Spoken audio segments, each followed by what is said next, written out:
Prepare yourselves to hear the warnings of a park ranger who's seen things in these woods that can't be explained, things that shouldn't exist, but do. I've been a ranger at Stillwater National Forest for 11 years now. Most people think the job is all scenic vistas and friendly encounters with campers. Those people haven't worked the northern quadrant during winter, or led a search party through fog so thick you can't see 3 feet ahead, or found what remains of a hiker who underestimated the mountains. My name is Mike Calloway. I oversee roughly 60,000 acres of remote wilderness in the Pacific Northwest. Most of it is old-growth forest, massive cedars and firs that have stood for centuries, beautiful during daylight, something else entirely after dark. The station where I'm based sits at the edge of what locals call the Black Ridge Valley, a sprawling depression between two mountain ranges where the forest grows unusually dense. Cell service disappears completely once you're a mile in. Radio works sporadically at best. In ranger circles, we have a saying, the valley swallows signals. It swallows more than that sometimes. I was logging incident reports when Supervisor Jameson called about the situation at Overlook Trail. 3 hikers were 48 hours overdue from a weekend backpacking trip. Their vehicle remained at the trailhead, no sign of return. Standard procedure, Jameson said, but I want you leading this one. Those coordinates put them near your sector. The coordinates place them in the northwest quadrant, the deepest, most isolated part of my region. An area where even experienced hikers sometimes got turned around, where strange sounds echoed at night that weren't quite wolf or bear or anything I could identify with certainty. Weather's turning, I replied, glancing at the darkening sky through my cabin window. If they're still out there, they'll need shelter. That's why I called you, Calloway. You know that terrain better than anyone. I assembled my pack, emergency supplies, first aid, extra layers, GPS, satellite phone, flares. The temperature was dropping fast. If those hikers were injured or lost, they had hours, not days. As I loaded my truck, I noticed unusual tracks in the mud near the woodpile. Too large for deer, not quite right for bear. The stride length was all wrong, longer than seemed possible. I'd seen similar prints before, always after heavy rains, always near the boundary of the Black Ridge Valley. I snapped photos, but didn't linger. Those hikers needed me, and daylight was burning away. The drive to Overlook Trailhead took 40 minutes on service roads so rough they threatened to shake my fillings loose. I passed only one other vehicle, Ranger Wilson, heading out after his shift. He flagged me down, face unusually pale. Heading to the Overlook search? He asked, leaning toward my window. I nodded. I was up that way yesterday. Heard something weird near Stillwater Creek, like wood breaking, but rhythmic. Too regular to be natural. He hesitated. And I found a deer carcass about a quarter-mile off trail, not eaten, just broken, like something had grabbed it and twisted. Probably bears, I said, though we both knew bears don't typically kill without feeding. Wilson's eyes darted to the forest edge. Maybe. Just watch yourself up there, Calloway. Something doesn't feel right. I'd known Wilson for 7 years. He wasn't the jumpy type. For him to be spooked meant something had genuinely unsettled him. At the trailhead, I found the hiker's blue Subaru covered in pine needles and a thin layer of frost. Their trail permit indicated they'd planned a 3-day loop through Granite Pass and back along Stillwater Creek, about 20 miles total. Experienced hikers could manage it in 2 days. Something had delayed them. I radioed base camp to confirm my arrival, then shouldered my pack. The forest swallowed me within minutes, the dense canopy filtering the fading daylight into a greenish gloom. The air smelled of pine and wet earth, but underneath was something else, a musky, organic odor that reminded me of zoo enclosures. The trail climbed steadily for 2 miles before reaching a ridge overlooking the valley. Perfect place to set up my first observation point. From here, I could scan for campfire smoke or emergency signals. As I studied the landscape through binoculars, I noticed broken branches on several trees along the far ridgeline. Not the clean breaks of lightning or wind, but splintered, as if something large had pushed through. Something that didn't care about making noise. Something that wasn't following the trails. Night was approaching, And whatever was out there with those missing hikers, I couldn't shake the feeling it wasn't anything listed in our wildlife management guides. I made camp at the Ranger Emergency Shelter on the ridge. Little more than a wooden shack with a cot and radio equipment, but better than a tent with the temperature dropping and clouds threatening snow. From here, I could cover the most likely route the hikers would have taken. After securing the shelter, I hiked another mile with my spotlight, calling out and listening. The forest responded with silence too complete to be natural. No owls, no rustling underbrush, nothing. Just the wind through the pines and my own breathing. "Hello, Park Ranger. Anyone out there?" My voice seemed to travel a few yards before being absorbed by the darkness. That's when I found the first sign of the missing hikers, a bright blue bandana caught on a thorn bush about 10 feet off trail. Beyond it, trampled undergrowth led deeper into the forest. The path it created wasn't the careful navigation of hikers trying to rejoin a trail. It was panicked flight. I followed the impromptu path with my light, noting how it zigzagged between trees. Whoever made it had been running hard, changing direction frequently, running from something. About 50 yards in, I found a backpack propped against a fallen log. Standard hiking gear, a water bottle, energy bars, first aid kit. The zipper was open, contents partially spilled. I checked the ID inside. It belonged to Brian Wilkerson, one of our missing hikers. As I examined the backpack, I noticed something odd about the fallen log. Deep gouges marked the bark, spaced about 9 inches apart. Not bear claws. Too wide, too deep. These marks had been made by something with tremendous strength. I photographed everything before carefully placing the backpack into my evidence bag. That's when I heard it, a crack of breaking wood from the darkness beyond my light's reach. Not a small branch underfoot, but the sound of a substantial limb being snapped with force. I froze, listening. Another crack followed, then another, rhythmic, deliberate, like footsteps, but heavier than any human could produce. "This is Park Ranger Calloway," I called out, hand moving to my sidearm. "Identify yourself." The forest answered with absolute silence. Even the wind seemed to die. Then came a low, rumbling sound that wasn't quite a growl. It resonated at a frequency that made my chest vibrate. Not a bear, not a cougar. Nothing I'd heard in 11 years of wilderness work. I swept my light in a wide arc, but caught nothing. Whatever made the sound remained just beyond the beam's reach, a technique I'd seen intelligent predators use before, staying aware of the limitations of human perception. I backed slowly toward the trail, maintaining noise discipline, keeping my movements smooth. The crack of breaking wood followed, paralleling my path but never coming closer. Something was pacing me, watching. Back at the emergency shelter, I secured the door and radioed dispatch. "This is Ranger Calloway at Overlook Emergency Shelter. I've located belongings from one of the missing hikers. Signs of potential distress. Requesting additional search personnel at first light." "Copy that, Calloway. Weather's turning bad. Forecast shows heavy snow by morning. Reinforcements might be delayed." "Understood. I'll continue search operations at first light." I didn't mention the sounds or the strange tracks. Nothing officially recognized lived in these woods that could explain what I'd encountered. Nothing I could put in a report without raising eyebrows. Sleep came in fragments that night. Every creak of the shelter's timber frame jolted me awake. Around 2 a.m., something heavy moved across the roof. Not the scampering of a raccoon or squirrel, but the deliberate weight of something large. The timber groaned under the pressure.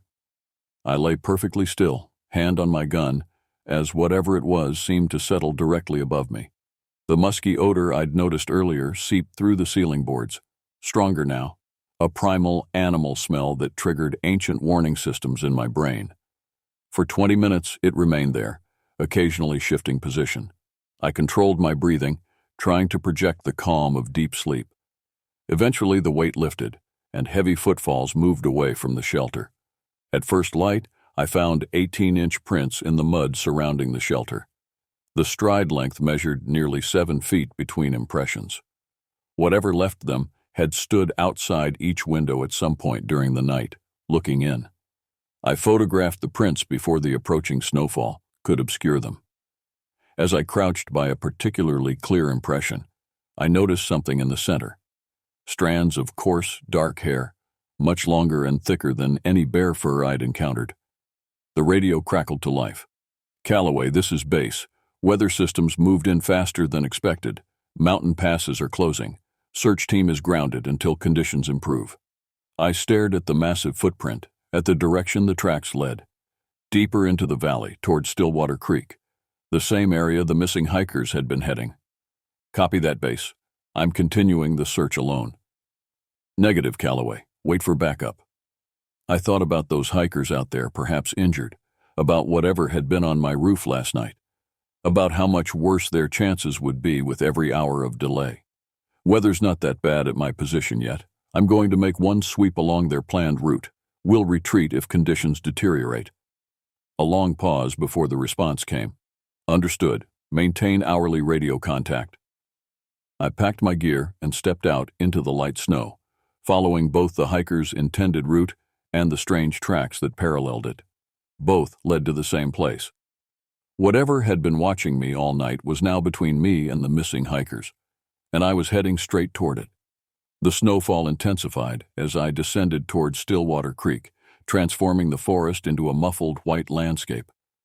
Visibility reduced to about 30 yards, making it harder to spot signs of the hikers, or whatever else might be out here.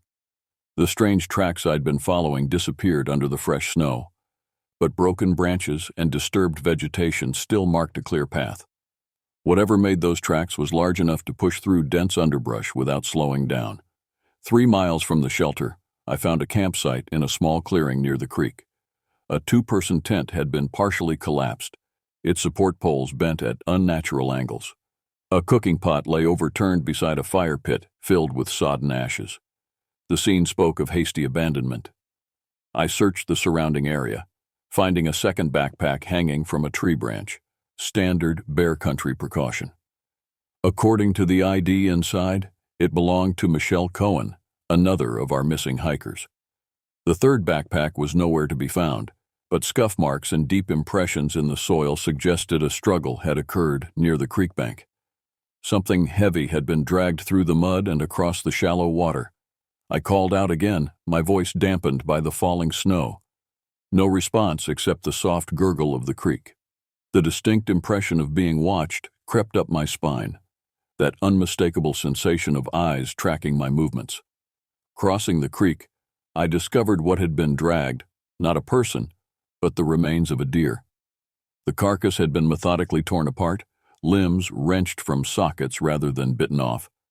The spine had been broken in multiple places. Most disturbing was the absence of feeding marks. This wasn't predation for food. This was something else entirely. 20 yards beyond the deer, I found a hiking boot caught in a tangle of roots. Inside was a sock with dark stains I suspected was blood. The pattern of disturbance in the surrounding area told a story of someone, likely the third hiker, fleeing in panic. The snow was falling heavily now, accumulating on the ground and reducing visibility further. Rationally, I knew I should turn back. Weather conditions were deteriorating, and whatever had destroyed that campsite was still out here. But those hikers might still be alive, hiding or injured. I couldn't abandon them. I followed the signs of flight deeper into the valley, where the trees grew so densely that snow barely reached the ground. The relative darkness beneath the canopy made my flashlight necessary, despite being midday. The forest changed character here. Many trees showed those same gouging marks I'd seen earlier, deep, parallel scratches about 6 to 7 feet up the trunks. Some appeared fresh, others weathered by seasons of exposure. This wasn't new behavior. Whatever stalked these woods had been here for years, possibly decades. I found a crude shelter formed by a fallen tree and some hastily arranged branches. Inside, trampled vegetation suggested someone had hidden there recently. A granola bar wrapper confirmed human presence. They'd been alive at least long enough to seek shelter and eat. That's when I heard it. A human voice, distant but clear. "Help! Somebody help us!" I moved quickly toward the sound, keeping my footfalls as quiet as possible while maintaining speed. The voice had come from a ravine about a quarter-mile ahead, where the terrain dropped sharply toward a bend in the creek. As I approached, I heard whispered conversation. At least 2 people. Alive. I crested a small rise and looked down into the ravine. There, huddled beneath an outcropping of rock, were two figures in bright outdoor clothing. One appeared to be supporting the other, who was slumped against the stone. "Park Ranger," I called down, not too loudly. "Stay where you are, I'm coming to you." Their faces snapped up, expressions moving from terror to desperate relief. The woman, Michelle Cohen, I presumed, waved frantically. "Be careful," she hissed loudly. "It's still out here." I descended carefully, scanning the surrounding forest. The sense of being watched had intensified, prickling across my skin like static electricity. When I reached them, I saw the man, Brian Wilkerson according to his ID, had a badly injured leg. A deep laceration ran from knee to ankle, hastily bandaged with torn clothing. "What happened?" I asked, immediately examining the wound and pulling supplies from my medical kit. "It took Jason," Michelle whispered, her voice hoarse from calling for help. "We were camping by the creek. It came after dark. We didn't see it clearly, just this massive shadow moving through the trees." Brian winced as I applied antiseptic. "It tore through the tent like it was paper. Jason ran one way, we ran another. We heard him screaming. Then, nothing." "What about your leg?" I asked, applying a proper bandage. "We tried to cross the creek further down," he explained. "Something grabbed my ankle from underwater. Pulled hard. Michelle hit it with a branch and it let go, but not before." He gestured to his injury. "Did you see what grabbed you?" He shook his head. "Just felt it. Huge hand. Fingers like steel clamps." Michelle glanced nervously at the forest. "We've been hiding since yesterday. It comes back every few hours, walks around making these sounds." "What kind of sounds?" "Like wood breaking, and this, humming, deep, like it's coming through the ground." I nodded, finishing the bandage. The description matched exactly what I'd been hearing. "We need to move. Can you walk with assistance?" Brian tested his weight. "I think so. Not fast, but better than staying here." "The nearest ranger station is 6 miles, I said, helping him up. "But there's an emergency shelter about 3 miles back the way I came. We can secure ourselves there. Radio for evacuation." Michelle gathered their few remaining supplies. "What about Jason?" I didn't answer immediately. Based on what I'd seen, the destroyed campsite, the mutilated deer, I had serious doubts about the third hiker's survival, but I couldn't say that. "We'll send a full search team once you're safe." We started moving slowly back toward the trail, Brian leaning heavily on my shoulder. The snow had lightened somewhat, but daylight was fading. We needed to reach shelter before dark. We'd covered maybe half a mile when we heard it, that now familiar crack of breaking wood. Close, too close. We froze, listening. Another crack followed, then another, moving parallel to our position just out of sight beyond the trees. "It's stalking us," Michelle whispered. I unholstered my sidearm. "Keep moving, slowly. Stay together."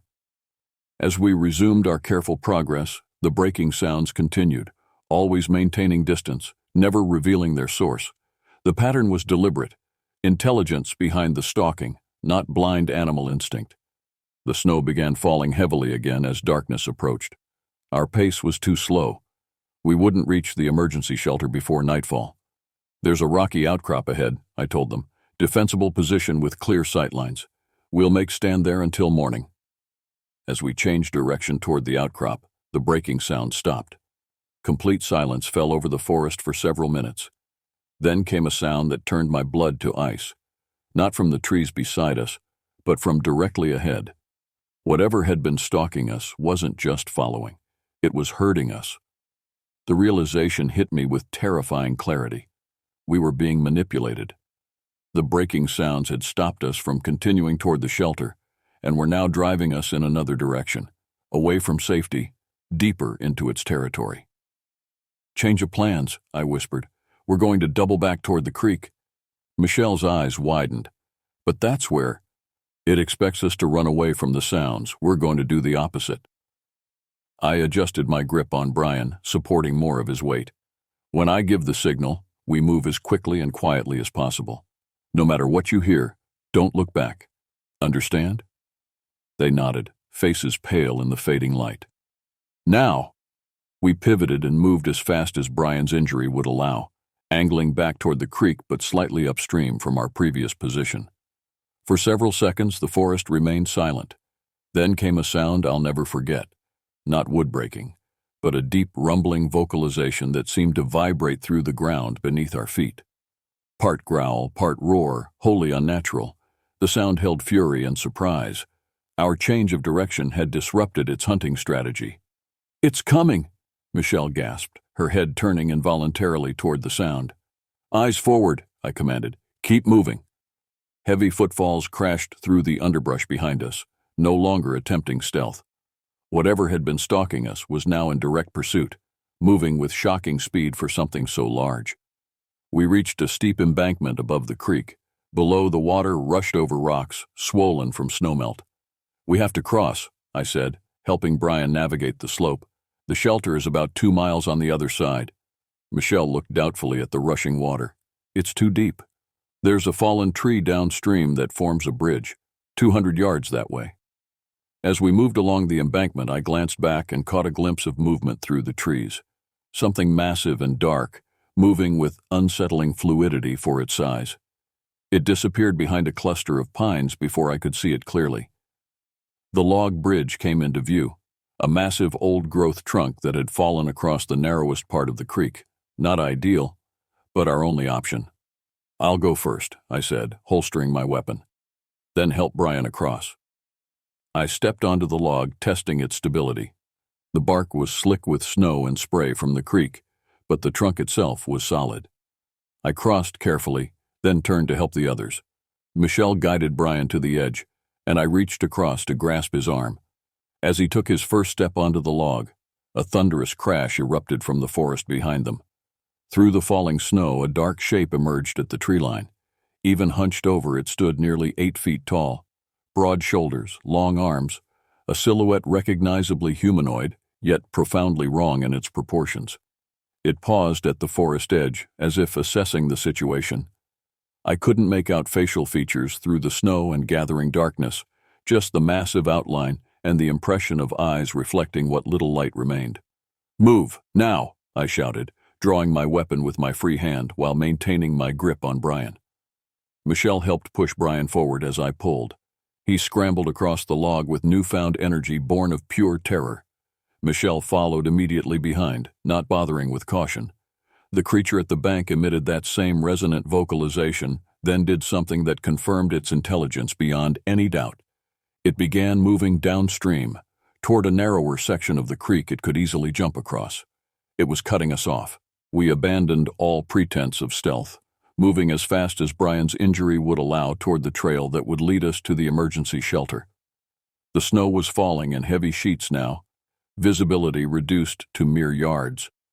Our only advantage was the creature would have the same visibility issues we did. We'd covered perhaps half a mile when the breaking wood sounds resumed. Ahead of us now, not behind. It had crossed the creek and circled around, between us and safety. I made a split-second decision. "This way," I directed, leading them off the trail toward higher ground. "There's a rock formation with a narrow approach. Defensible." The formation loomed through the snow, a jumble of massive boulders pushed together by some ancient geological event. Between two of the largest rocks was a narrow crevice leading to a small protected space within. "Get inside," I instructed, helping Brian through the opening, all the way to the back. Once they were inside, I positioned myself at the entrance, weapon drawn. The space was just large enough for the 3 of us. The narrow entrance would prevent anything large from entering quickly. Night had fallen completely now.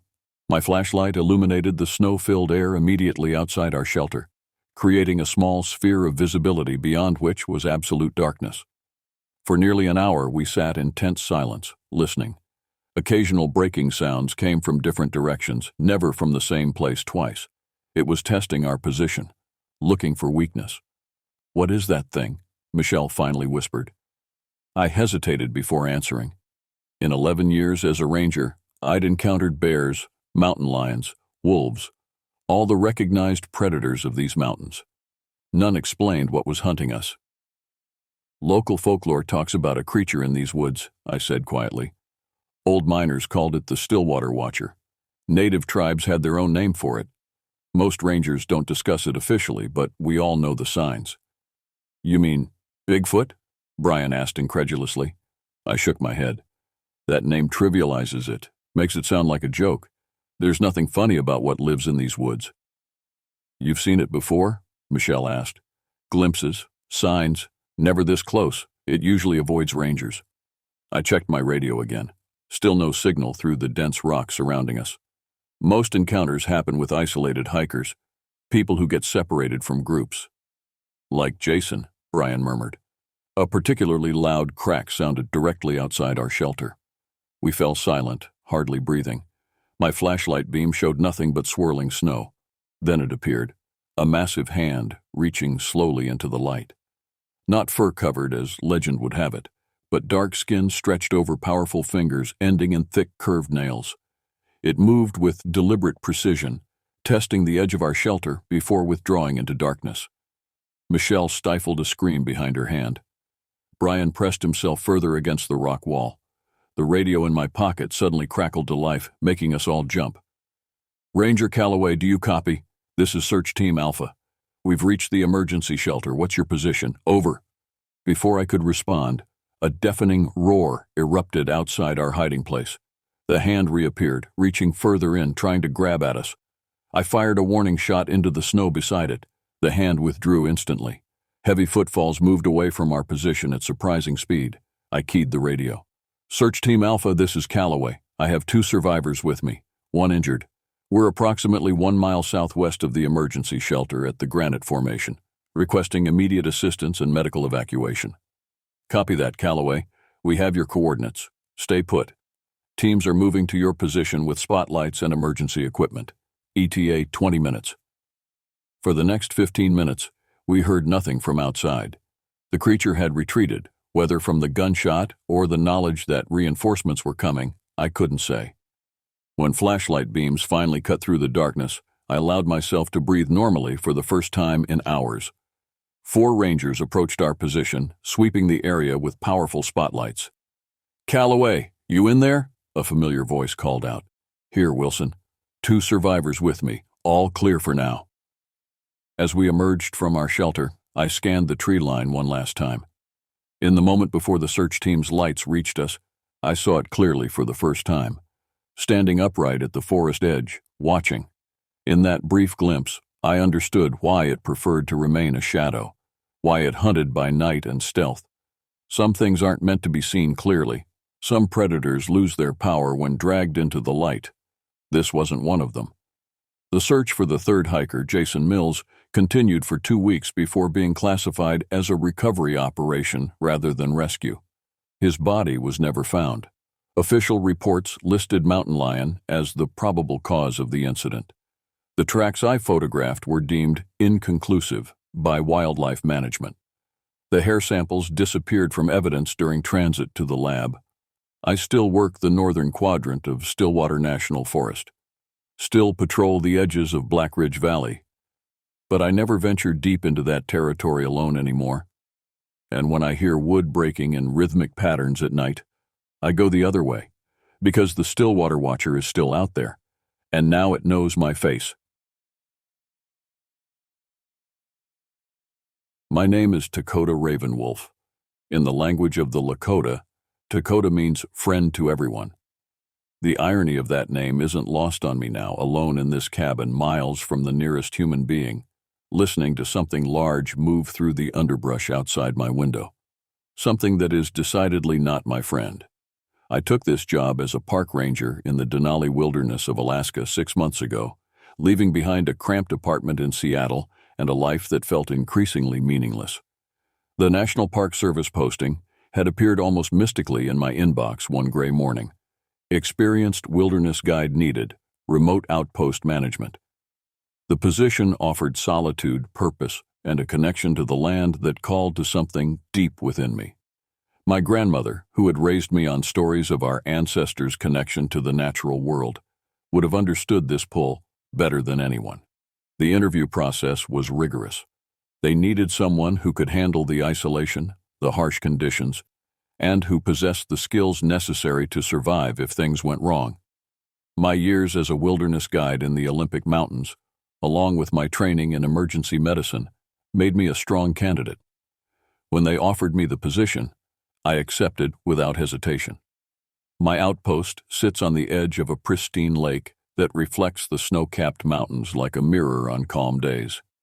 The cabin itself is sturdy, built in the 1950s but renovated over the years with solar panels, a satellite phone, which works when the weather permits, and basic amenities that make the isolation bearable. My primary responsibilities include monitoring wildlife populations, assisting lost hikers, enforcing park regulations, and collecting environmental data. Every 2 weeks, a supply plane lands on the lake, bringing provisions and taking my reports back to headquarters. The first 3 months were peaceful. I established my routines, charted the surrounding wilderness, and documented the rich ecosystem. Eagles soared above the lake, catching fish with surgical precision. Moose waded through the shallows at dawn. Wolves howled from distant ridges as darkness fell. I felt privileged to witness this untamed world, to be its guardian rather than merely its visitor. That all changed with the first snowfall of October. I awoke that morning to a transformed world, 6 inches of fresh powder blanketing everything in sight. After preparing coffee on my wood-burning stove, I bundled up for my morning patrol, strapping on snowshoes and packing emergency supplies in my backpack. The forest was still, sound absorbed by the snow, creating an eerie silence broken only by the occasional falling of snow from overburdened branches. 3 miles from the cabin, I found the first tracks. Initially, I thought they belonged to a particularly large bear, though most would be heading into hibernation by now. But as I studied them more closely, my certainty wavered. The prints were enormous, nearly 18 inches long, with 5 distinct toe impressions splayed widely at the front. They weren't bear tracks. Bears don't walk with such a pronounced bipedal gait, their rear paws stepping precisely where their front paws had been. These tracks showed a stride length of over 4 feet. Whatever made them was walking upright, like a human, but much larger. I photographed the prints, placing my gloved hand beside them for scale, and continued following them through the forest. They led to a small stream where they disappeared on the rocky shore. I searched both banks, but found no exit point. It was as though whatever made the tracks had vanished into the water and never emerged. That night, as wind howled around my cabin and temperatures plummeted to 20 below, I reviewed the photos on my digital camera. The images didn't lie. Something extraordinarily large walked through my forest that morning. I composed a brief report for headquarters, attaching the images with notations about location and measurements, but stopped short of speculating what might have made them. Park Service scientists would draw their own conclusions. I closed my laptop and prepared for bed when I heard it for the first time, a deep rumbling call that seemed to vibrate through the wooden walls of the cabin. It wasn't a wolf or a bear. It wasn't anything I'd heard in my years in the wilderness. The sound lingered for nearly 10 seconds before fading into the night. Sleep didn't come easily. I lay awake, listening. Around 3 a.m., I heard heavy footsteps circling the cabin, crunching through the snow. Whatever it was stopped at each window but never revealed itself. I remained motionless in bed, my hand on the shotgun I keep for emergencies, my breath forming small clouds in the cold air of my bedroom.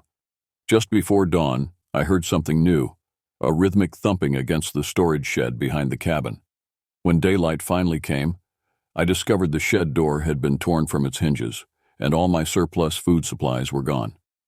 On the door itself, embedded in the splintered wood, I found coarse, dark hairs unlike any animal I could identify. The radio call to headquarters went through despite the storm. "Probable bear break-in," I reported, downplaying my growing unease, requesting additional storage containers and reinforced doors with next supply drop. "Copy that, Ravenwolf," came the scratchy response. "Weather's closing in. Next drop delayed at least 5 days. Can you manage?" "Affirmative," I replied, though I wasn't sure if that was true. "We'll implement additional security measures." After signing off, I examined the hairs under my field microscope. They were thicker than human hair but finer than bear fur, with a peculiar reddish tint at the roots. I sealed them in an evidence bag and labeled it carefully. That afternoon, I received an emergency transmission. A group of hikers had missed their scheduled check-in at the Southern Ranger Station. Their last known position placed them about 15 miles from my location, in an area known for its treacherous ravines and sudden weather changes. With the storm intensifying, I knew any rescue effort would be dangerous, but these were the situations I had trained for. I packed my winter survival gear, emergency medical supplies, and enough provisions for 3 days. As darkness approached and the snow fell more heavily, I shouldered my pack and set out into the gathering storm, unaware that I was walking into something far more dangerous than just bad weather and lost hikers. In the fading light, I could have sworn I saw a massive shadow moving parallel to my path, keeping pace with me through the trees. Each time I stopped to listen, it stopped too. Each time I called out, silence answered me. I was being watched, followed, hunted, and whatever was tracking me through that frozen forest was patient, intelligent, and absolutely not human. The snow fell in heavy curtains as I pushed deeper into the wilderness. My headlamp carved a tunnel of light through the darkness, illuminating snowflakes that appeared and vanished like tiny ghosts. The coordinates of the lost hiker's last known location guided me through a terrain that grew increasingly unfamiliar under its winter transformation. 4 hours into my journey, I made camp in a small cave formed by a rocky overhang. After setting up my tent inside this natural shelter, I melted snow for water and consumed a quick meal of beef jerky and energy bars. The temperature continued to drop, but my specialized gear kept hypothermia at bay. Sleep came in restless bursts. Twice I woke to sounds outside, branches breaking under heavy weight and snow crunching under large footsteps. The third time, I jolted awake to find my tent bathed in silence so complete it seemed unnatural. The forest creatures, the owls, the nocturnal rodents, even the wind in the trees, had gone quiet. Something had disturbed the natural order. I reached for my rifle, moving with deliberate slowness. A shadow passed across my tent, enormous and hunched. I held my breath as the shadow paused, growing larger as whatever cast it came closer to my shelter. The fabric of my tent bulged inward as something pressed against it, not aggressively, but with curious intent.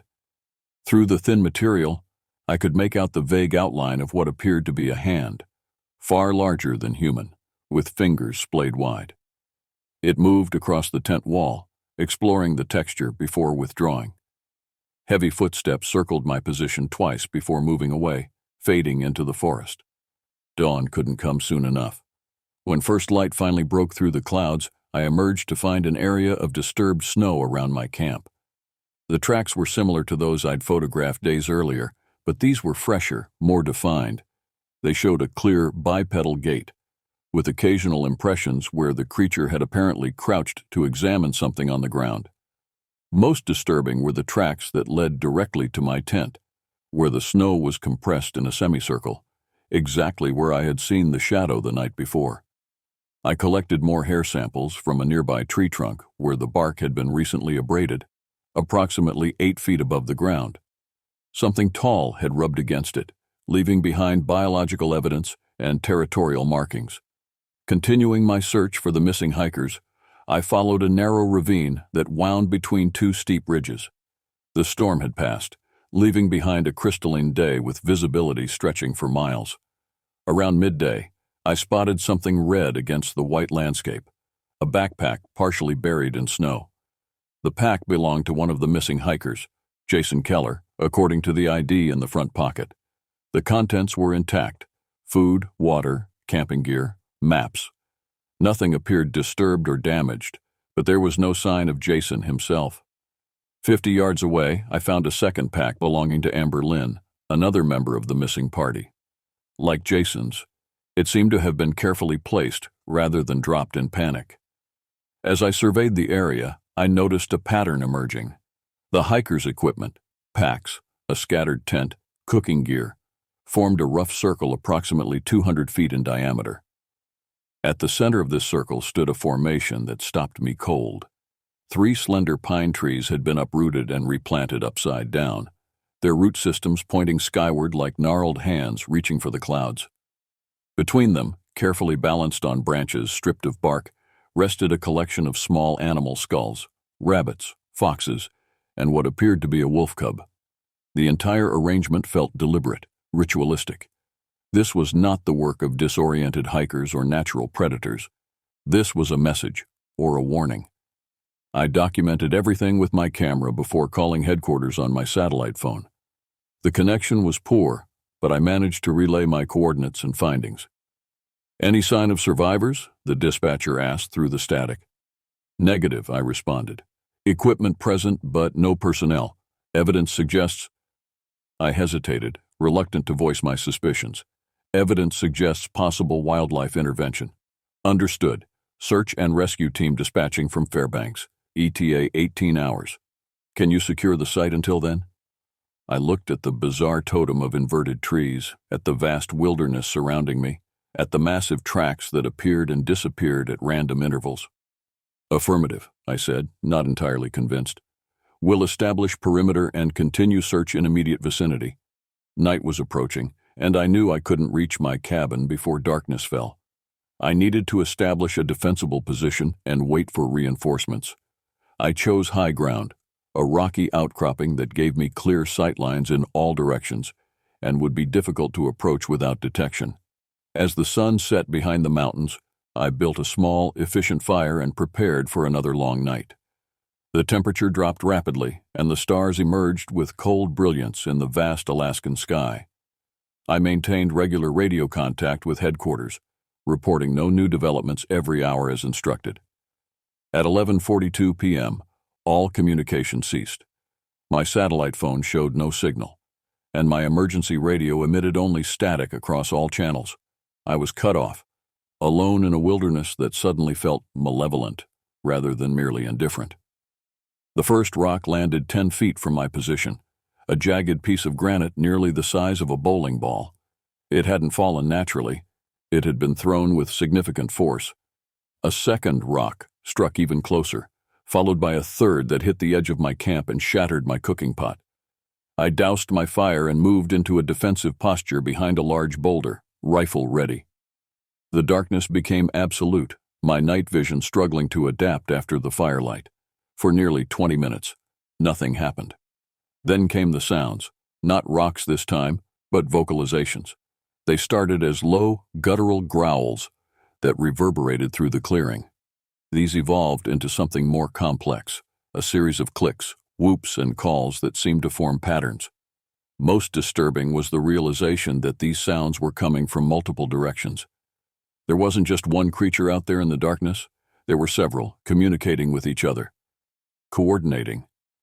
Something large moved at the edge of my vision, a shadow darker than the surrounding night, at least 7 feet tall with a broad, powerful silhouette.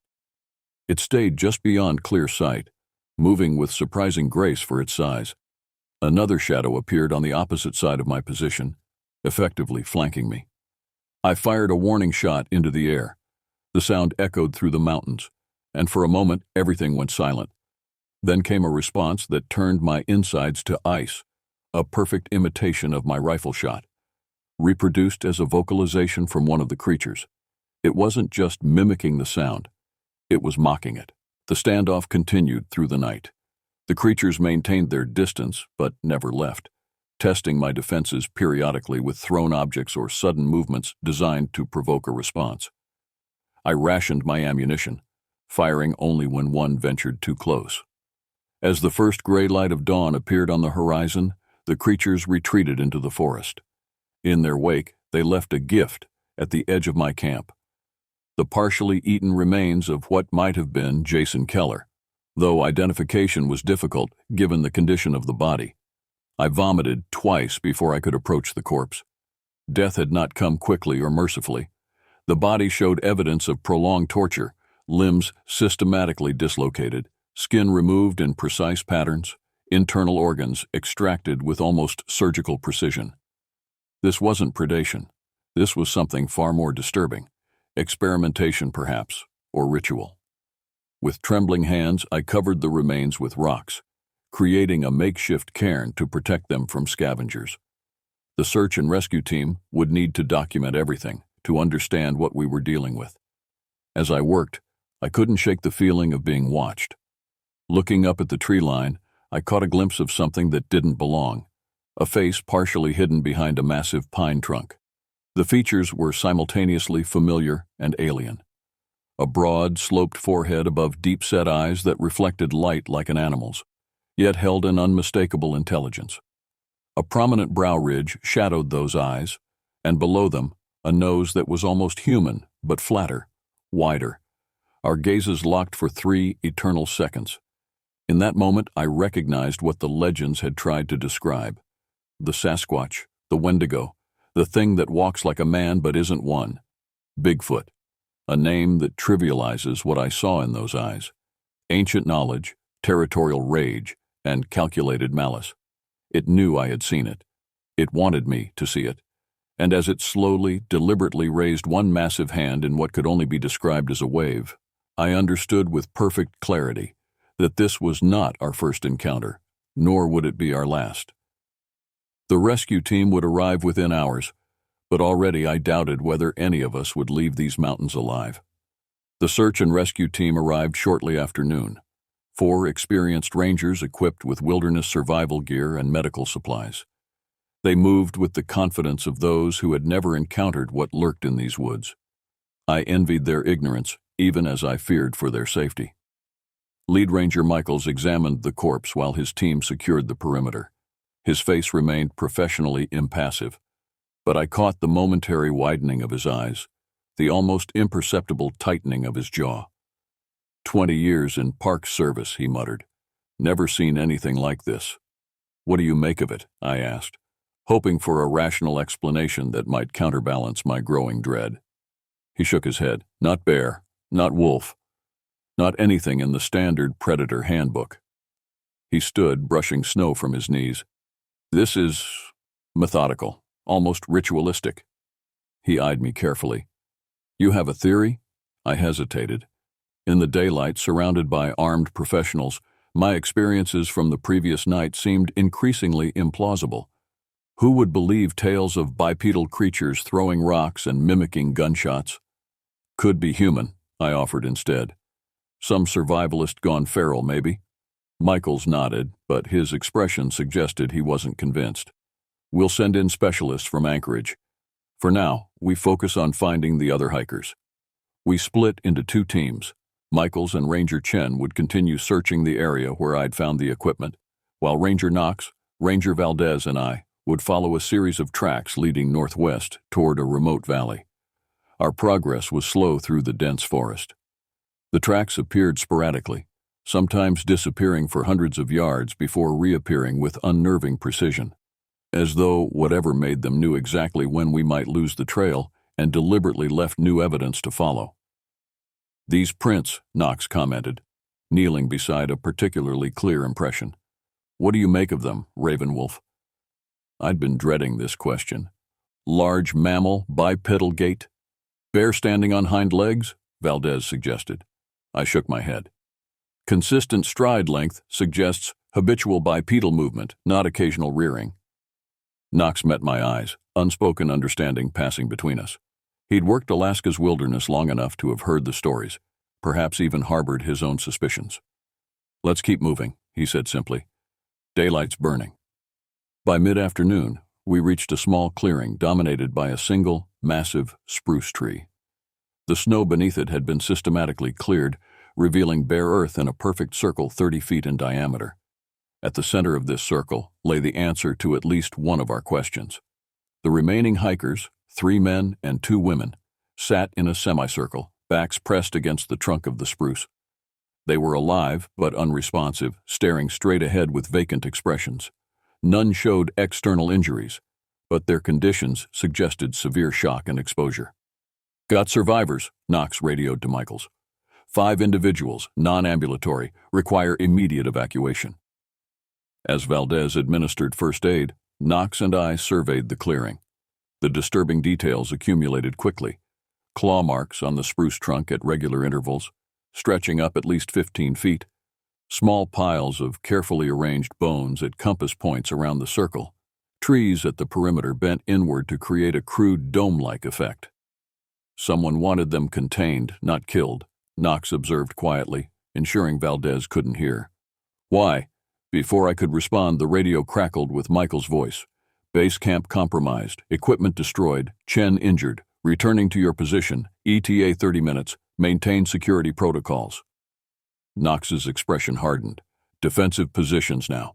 Valdez, get those hikers ready to move. We worked quickly, arranging the semi-catatonic hikers in transportable positions and establishing a perimeter. The forest had gone silent again. That unnatural quiet I'd come to recognize as a warning sign. Something was watching us, evaluating our strength, our readiness. A low, rumbling growl emanated from the northern edge of the clearing. Knox raised his rifle instinctively. A second growl answered from the east, then a third from the south. They're surrounding us, I whispered, the realization turning my blood cold. Who's surrounding us? Valdez asked, panic edging into her voice. Before either Knox or I could answer, one of the hikers, a woman in her early 30s with matted blonde hair, suddenly spoke in a monotone voice. They took our eyes and gave them back. They took our voices and gave them back. They took our minds. She turned her vacant stare toward me. Those they kept. What's she talking about? Valdez demanded. The woman continued as if she hadn't heard. They learn from what they hunt. They become more like us with each passing season. Soon they'll walk among us, wearing our skins, speaking with our voices. Knox positioned himself between the hikers and the forest edge. Ravenwolf, how many do you think are out there? I scanned the tree line, catching glimpses of movement, shadows shifting against shadows. At least 3, possibly more. Can we make it to the extraction point? I calculated distances, terrain challenges, and the fading daylight. Negative. 2 hours minimum to reach the lake. We'd be exposed the entire way. Knox made a decision. We hold position. When Michaels arrives, we'll have enough personnel to move these people safely.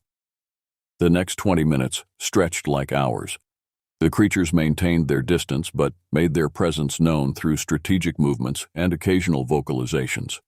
They seemed to be testing our defenses, looking for weaknesses, communicating complex information to each other through their system of calls and responses. When one of the male hikers began convulsing, Valdez rushed to his side, momentarily leaving her assigned sector. In that instant, something massive burst from the forest edge, a blur of dark fur and powerful limbs. It covered 30 feet in seconds, moving with shocking speed for its size. Knox fired twice. The creature staggered but didn't fall. It retreated to the tree line, leaving a trail of dark blood on the snow. Did you see it? Valdez gasped, her face drained of color. Focus on your sector, Knox ordered, but his voice had lost some of its authority. We'd all seen it, too clearly for denial, too briefly for proper comprehension. 7 feet tall at minimum, covered in dark, reddish-brown fur, with a body that combined human and ape-like characteristics in a way that defied conventional taxonomy. When Michaels and Chen finally arrived, Chen was limping heavily, a field bandage wrapped around his right thigh. His eyes held the haunted look of someone who has seen something his mind cannot properly process. We need immediate extraction, Michaels announced without preamble. Chen radioed for helicopter support before we left base camp, ETA 45 minutes. 45 minutes might be too long, I said, explaining what we'd encountered. Michaels absorbed this information with remarkable composure. We create a defensible position here. Conserve ammunition. No one fires unless absolutely necessary. We arrange the hikers in the center of our formation, backs to each other, facing outward in a circle. The creatures continued their psychological warfare, moving just within and beyond our vision, throwing small objects to create distractions, making sounds that seemed to come from impossible directions. One of the male hikers suddenly became agitated, pointing toward the forest and repeating a single phrase. They're in the trees. They're in the trees. I looked up. The fading daylight silhouetted the massive spruce branches, revealing nothing at first. Then, as my eyes adjusted, I saw them. 3 large forms positioned strategically above us, having climbed the trees while we focused on ground-level threats. Above! I shouted, raising my rifle. The attack came from all directions simultaneously. The creatures in the trees dropped branches and rocks while those on the ground rushed our position. In the chaos that followed, I lost track of individual actions. I remember firing until my magazine emptied, reloading mechanically as I'd been trained. I remember the sounds, not just of gunfire and shouted commands, but of the creatures themselves. Their vocalizations had changed from strategic communications to something primal, enraged. Chen went down first, dragged into the forest before anyone could reach him. His screams continued for nearly a minute before abruptly silencing. Valdez was next, a massive arm reaching from behind a tree to grab her ankle. Knox caught her hand but couldn't maintain his grip against the creature's superior strength. Through some combination of tactical retreat and desperate fighting, Michaels, Knox, and I managed to protect the remaining hikers until the distant thrum of helicopter rotors broke through the cacophony. The sound seemed to confuse the creatures momentarily, giving us a critical advantage. As the helicopter descended into the clearing, its searchlight cutting through the gathering darkness, the creatures retreated, not in panic, but in organized withdrawal. They took their wounded with them, leaving behind no bodies to confirm their existence. The evacuation was chaotic. We loaded the surviving hikers first, then Michaels and Knox. As I prepared to board, I locked eyes once more with the creature I'd seen earlier. It stood at the forest edge, massive and unafraid despite the helicopter's noise and light. In its hand, it held Ranger Chen's radio, examining it with obvious curiosity. It raised the radio to what approximated a mouth and pressed the transmit button. Through my own radio came a perfect imitation of Michael's voice. All clear, safe to return to base. The message wasn't meant for us. It was practice. As the helicopter lifted off, I watched the creature disappear into the forest, taking with it any lingering doubts I might have harbored about what we were facing. This wasn't simply an unknown animal species. These creatures possessed intelligence, strategy, and the frightening capacity to learn from their prey. Back at regional headquarters, our debriefing lasted hours. Officials from various agencies questioned us repeatedly about what we'd seen, what we'd heard. They seemed particularly interested in the hikers' condition and the strange clearing where we'd found them. "Do you believe these incidents are connected to similar reports from Olympic National Park?" one official asked me directly. "Similar reports?" I echoed, suddenly realizing our encounter might not be isolated. The official nodded grimly. 4 incidents in the past 18 months, rangers and hikers describing unusually intelligent predatory behavior from unidentified bipedal creatures, ritual arrangements of equipment and bodies, survivors in catatonic states. A pattern was emerging, one that stretched beyond Alaska. Whatever these creatures were, they were expanding their territory, refining their techniques, learning our weaknesses. When I returned to my remote cabin 3 days later, I found it untouched, exactly as I'd left it. But as I unpacked my gear, a small object fell from my backpack.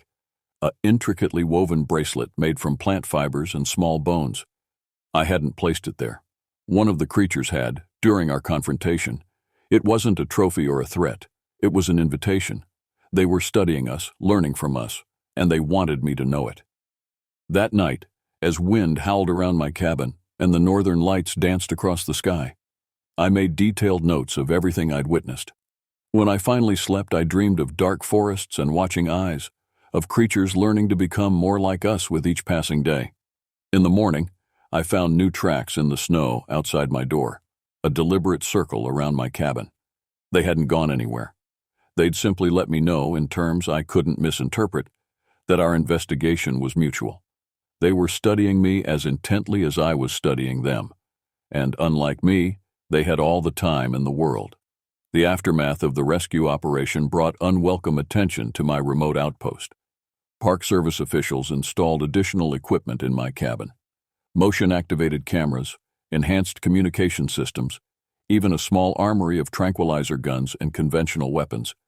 Scientists from the Biological Survey Unit arrived to collect samples and establish monitoring stations throughout my patrol area. For 2 weeks, my solitary existence transformed into a hub of activity. I answered the same questions repeatedly, marked locations on maps, and accompanied research teams to sites where I'd encountered evidence of the creatures. We found nothing. No tracks, no hair samples, no territorial markers. It was as though the forest had swallowed every trace of their existence. Maybe they've moved on, suggested Dr. Rivera, the lead biologist. These creatures, whatever they are, seem to react negatively to human incursion. Our presence might have driven them to another territory. I didn't contradict her, but I knew better. They hadn't left. They were watching, adapting. The absence of evidence wasn't evidence of absence. It was proof of their intelligence. They understood that humans had come looking for them, and they had made themselves invisible. When the research teams finally departed, leaving me once again alone in my cabin, the forest seemed to exhale. The normal sounds returned. Wind through pine needles, small animals rustling in underbrush, distant wolf calls. But beneath these familiar noises lurked something else, something waiting. 3 nights after the scientists left, I woke to find my breath visible in the frigid air of my bedroom. The wood stove had gone out, despite being fully stoked before I retired, something that had never happened before. As I moved to relight it, I noticed the door to my cabin standing open, swinging gently in the night breeze. I always locked that door. My shotgun stood in its rack by the entrance, untouched. I reached for it, checking the chamber by muscle memory. In the silence, I heard a soft, rhythmic tapping from my desk. Tap, tap, tap. Pause. Tap, tap, tap. Something was touching the keyboard of my laptop. Moving with deliberate slowness, I edged toward the main room, shotgun raised. In the faint blue light of my computer screen sat a creature that defied complete comprehension. A massive, fur-covered form hunched awkwardly in my desk chair, its elongated fingers moving across my keyboard with unexpected precision. It was reading my reports. For several heartbeats, I remained frozen, processing what I was seeing. The creature's back was to me, presenting an ideal shot if I chose to take it. But some instinct held me back. Curiosity, perhaps, or the recognition that killing one might bring retribution from many. As if sensing my presence, the creature slowly turned the chair to face me. The features I'd glimpsed only partially before now revealed themselves in the dim light. A broad, sloped forehead, deep-set eyes reflecting the computer screen's glow, a mouth more human than ape, but set in a protruding jaw that suggested tremendous bite strength. We regarded each other in silence. Its eyes moved from my face to the shotgun and back again, showing clear comprehension of the threat. Then, with deliberate slowness, it raised one massive hand in the same wave-like gesture I'd seen in the forest. It was communicating, recognizing me, perhaps even greeting me. I lowered the shotgun slightly, not enough to be defenseless, but enough to signal I wasn't attacking immediately. The creature nodded once, a disturbingly human gesture, before rising to its full height. Standing, it towered over me by at least 2 feet, its broad shoulders nearly spanning the width of my small living area. In one fluid motion, too fast for me to react, it swept my laptop from the desk into a crude satchel made from woven plant fibers and animal skin. My research, my reports, my communications with headquarters, all taken. It moved toward the door, maintaining eye contact until the last possible moment. At the threshold, it paused, reaching into its satchel to retrieve something small. It placed the object carefully on my desk before disappearing into the night. I approached cautiously, shotgun still ready. On the desk lay Chen's Park Service badge, covered in dried blood. The message was unmistakable. We have studied you. We have taken one of you. We understand your hierarchy and symbols of authority. Dawn found me in a state of exhausted vigilance, having spent the night reinforcing my doors and windows. I radioed headquarters, reporting the intrusion and theft in terms that emphasized data security concerns rather than the nature of the intruder. If I described exactly what I'd seen, they might question my mental stability. Isolation in the wilderness can affect perception and judgment. Recommend immediate placement of security personnel at your location, the dispatcher responded after consulting with supervisors. Team can deploy by afternoon. Negative, I replied, surprising myself with the decision. Situation contained. Additional personnel may escalate. Request permission to track and recover stolen equipment independently. There was a long pause before the response came. Request approved with conditions. Daily check-ins required. Extraction team on standby. You have 72 hours to recover data before we send in a full security detail. They were giving me a chance to handle this quietly. to recover my laptop without triggering a major operation that would likely find nothing except a possibly deranged ranger seeing things in the wilderness. I understood their perspective. Reports of mythical creatures don't fit neatly into bureaucratic response protocols. I spent the morning preparing for tracking, loading my pack with supplies, checking my weapons, reviewing topographical maps of the surrounding area. The creatures' tracks were clear in the fresh snow, heading northeast toward a section of the park I'd rarely patrolled due to its rugged terrain and limited accessibility. By noon, I was following the trail through increasingly difficult country. The tracks showed no signs of fatigue or hesitation, maintaining a consistent stride length despite steep inclines and treacherous footing. Occasionally, I found evidence that the creature had stopped to rest or observe its back trail, positioning itself where it would have excellent visibility of any pursuers. It knew I would follow. It was leading me somewhere. As twilight approached, I reached a narrow ravine cut deep into the mountainside.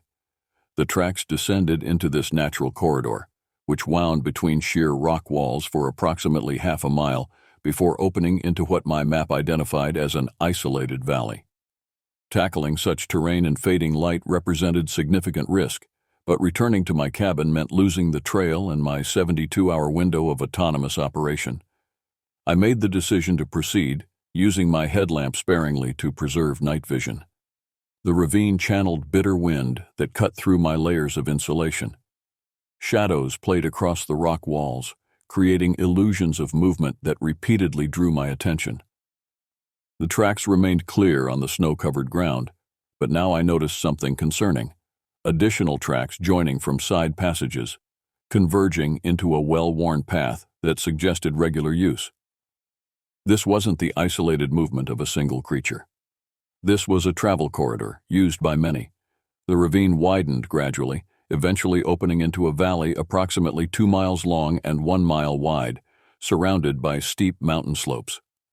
Unlike the dense forest I'd traversed, this valley contained only scattered trees, providing limited natural cover. At its center lay a frozen lake, its surface reflecting the emerging stars like a dark mirror. I extinguished my headlamp completely, relying on natural light, as I sought a defensible observation point. A rock outcropping near the valley entrance provided both cover and elevation, allowing me to survey the area through my binoculars. What I saw challenged every scientific principle I thought I understood. On the far shore of the lake stood structures, not the random assemblage of materials that animals might create, but deliberate constructions that demonstrated planning and purpose. Crude domes, fashioned from bent saplings and covered with hides, formed a semicircle around a central clearing. Between these structures moved the creatures, at least a dozen that I could count, varying in size but similar in form. They were organized. They had created a settlement. I adjusted my binoculars to maximum magnification, focusing on the central clearing. A large fire burned there, surrounded by what appeared to be sitting areas constructed from arranged stones and logs. Near the fire, 3 of the creatures worked cooperatively, manipulating objects I couldn't clearly identify at this distance. Movement to my right caught my attention. Approximately 50 yards away, partially concealed behind a large boulder, stood another creature. This one clearly on sentry duty, scanning the valley entrance with methodical attention. It would spot me if I moved. For hours I maintained my position, documenting what I observed through occasional notes written by feel in my waterproof notebook. The temperature dropped steadily, but I dared not move to generate warmth. Discovery now, surrounded and outnumbered, would likely mean death, or worse, captivity for study, like the hikers we had rescued. Near midnight, activity in the settlement increased dramatically. The creatures gathered in the central clearing, forming a circle around the fire. One larger individual, distinguished by gray fur around its face and shoulders, moved to the center of this gathering. It carried my laptop. Even at this distance, I could recognize the distinctive shape and the glowing screen that illuminated the creature's face in blue light. It manipulated the device with surprising dexterity, occasionally stopping to make gestures that the others seemed to respond to with vocalizations. It was teaching them, showing them human technology, perhaps explaining what it had learned from examining my reports and communications. A cold realization settled over me. These creatures weren't simply reacting to human incursion into their territory. They were studying us systematically, learning our technology, our communication methods, our organizational structures. The stolen laptop wasn't a trophy. It was an intelligence-gathering tool. Dawn approached with agonizing slowness. As the first gray light illuminated the valley, I prepared to retreat, to return to my cabin and report what I'd discovered.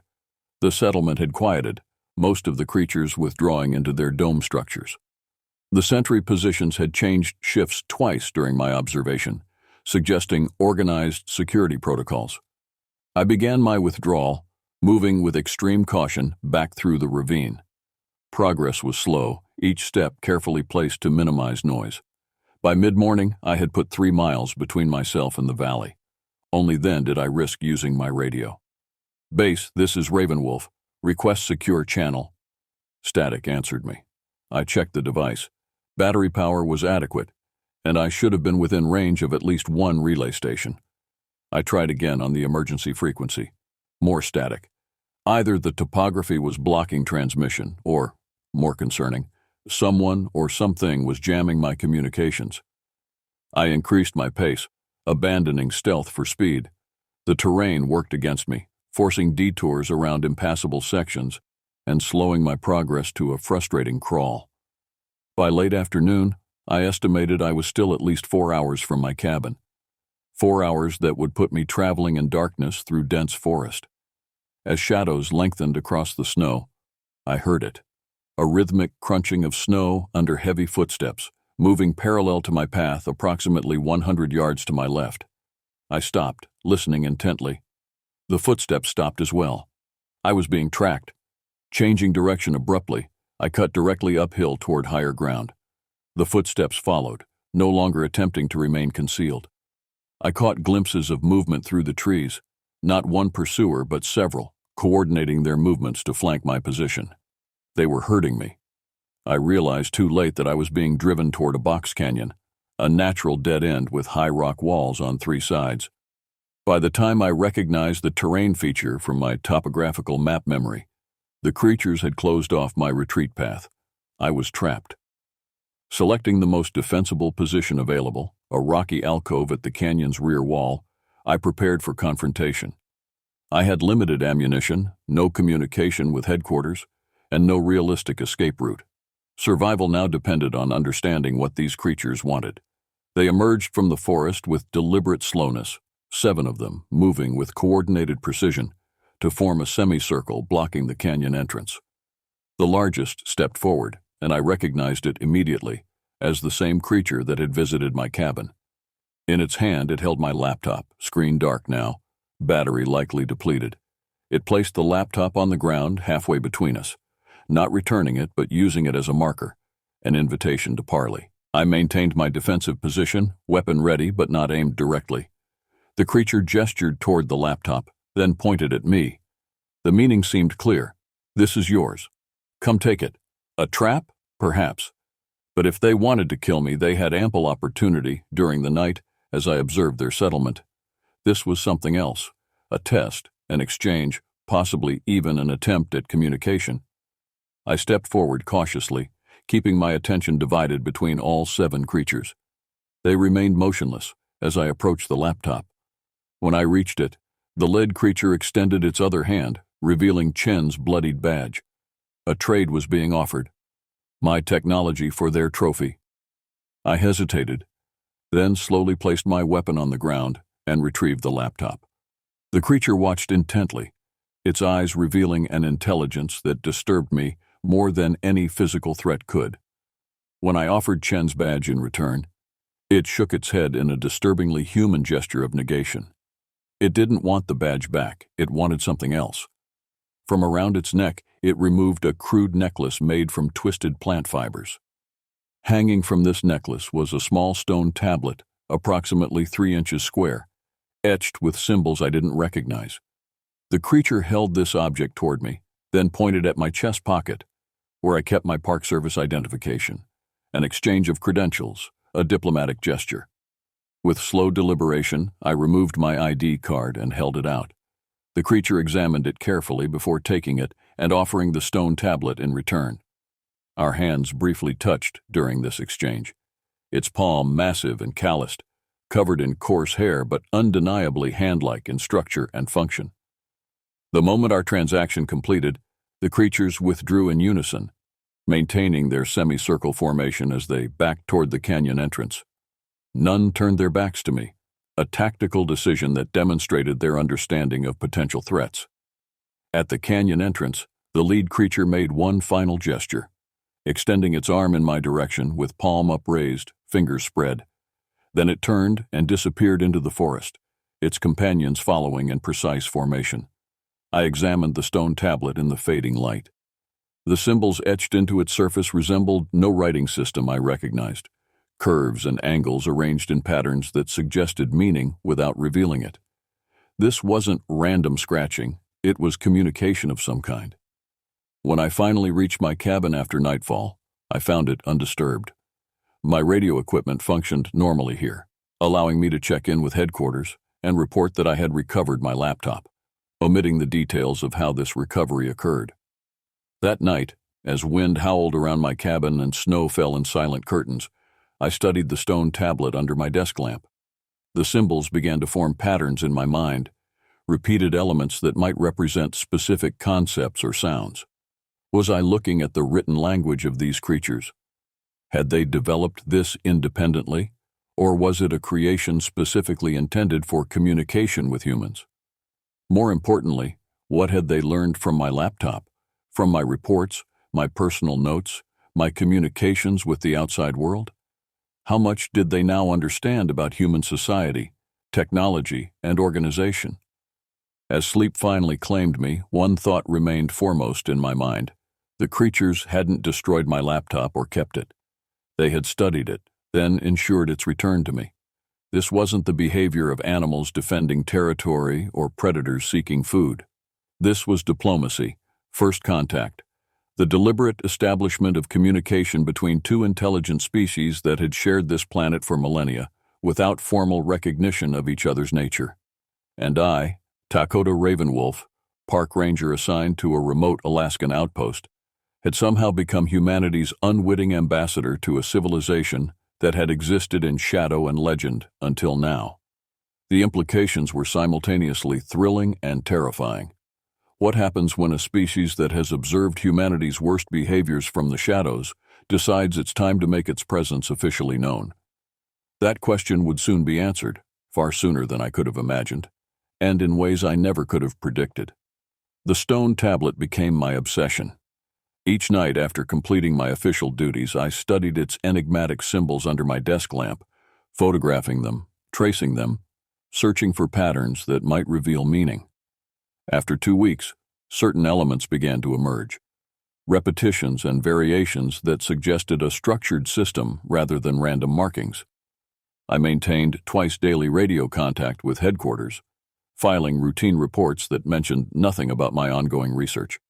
My official logs documented normal ranger activities, wildlife observations, weather patterns, maintenance tasks. My private journal contained the truth, detailed accounts of distant vocalizations, glimpsed movements at the forest edge, and my attempts to decipher the tablet. Park Service officials seemed satisfied with my recovery, apparently attributing my earlier reports to the psychological effects of isolation and trauma. The additional security measures installed in my cabin remained active but had detected nothing unusual since my return from the valley. Life assumed a facsimile of normalcy that I knew was merely surface deep. They were still watching. I felt their presence during my patrols, never seen directly but always there, monitoring from just beyond my perception. Occasionally I would find small objects placed along my regular routes, interestingly shaped stones, arrangements of twigs, once even a precisely plucked pine cone with specific scales removed in what appeared to be a pattern matching symbols on the tablet. These weren't threats. They were communications, attempts to establish a shared language. 1 month after my encounter in the Box Canyon, headquarters radioed with an unexpected assignment. A research team from the University of Alaska was arriving to conduct a winter wildlife survey, focusing on wolf population dynamics. I was to meet them at the lake landing zone and provide logistical support for their 2-week mission. "Do they know about the incidents last month?" I asked the dispatcher. "Negative," came the reply. "That information remains classified. Your role is standard ranger support only." The implications disturbed me. Civilians were being sent into active danger without warning.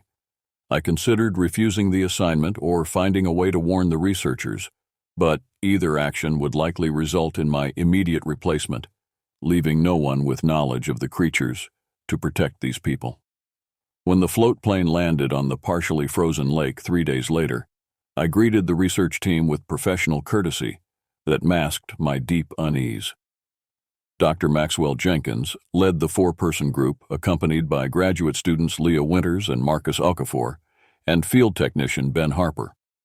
They brought standard wildlife monitoring equipment, camera traps, tracking collars, sample collection kits, along with cold weather gear appropriate for Alaskan winter conditions. "We've identified 3 potential wolf den sites based on satellite imagery," Dr. Jenkins explained as we unloaded equipment at my cabin. Planning to establish monitoring stations at each location over the next few days, I examined their map, feeling my stomach tighten.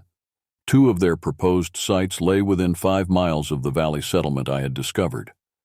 One was directly adjacent to a travel corridor I had observed the creatures using regularly. "This eastern location," I said carefully, pointing to the site nearest the settlement, "terrain is particularly dangerous this time of year. Recommend we prioritize the western locations first." Dr. Jenkins frowned slightly. "Our permits are time-limited, Ranger Ravenwolf. We need to cover all 3 sites within our window. Perhaps we could split the team?" "Park Service protocols recommend maintaining group integrity in remote locations," I countered, improvising a regulation that didn't exist. "We'll move efficiently. The eastern site will still be accessible." He acquiesced reluctantly, and we established a schedule that would keep the research team in safer territory for the first week.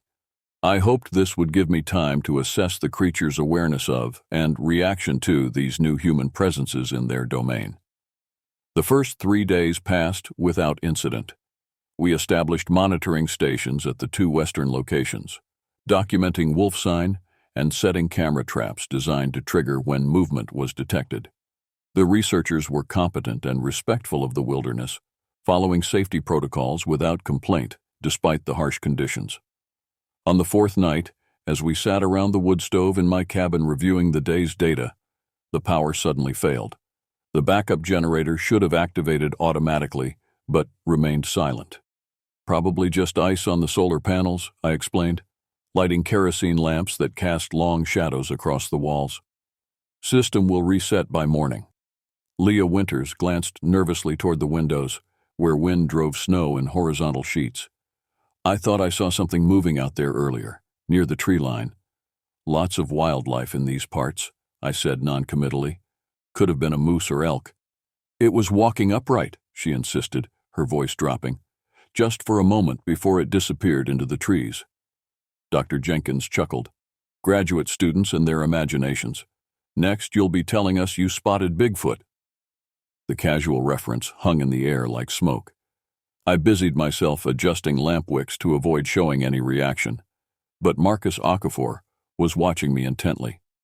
"You know," he said slowly, "there have been unusual reports from this region over the years. Hikers describing encounters with unidentified bipedal creatures.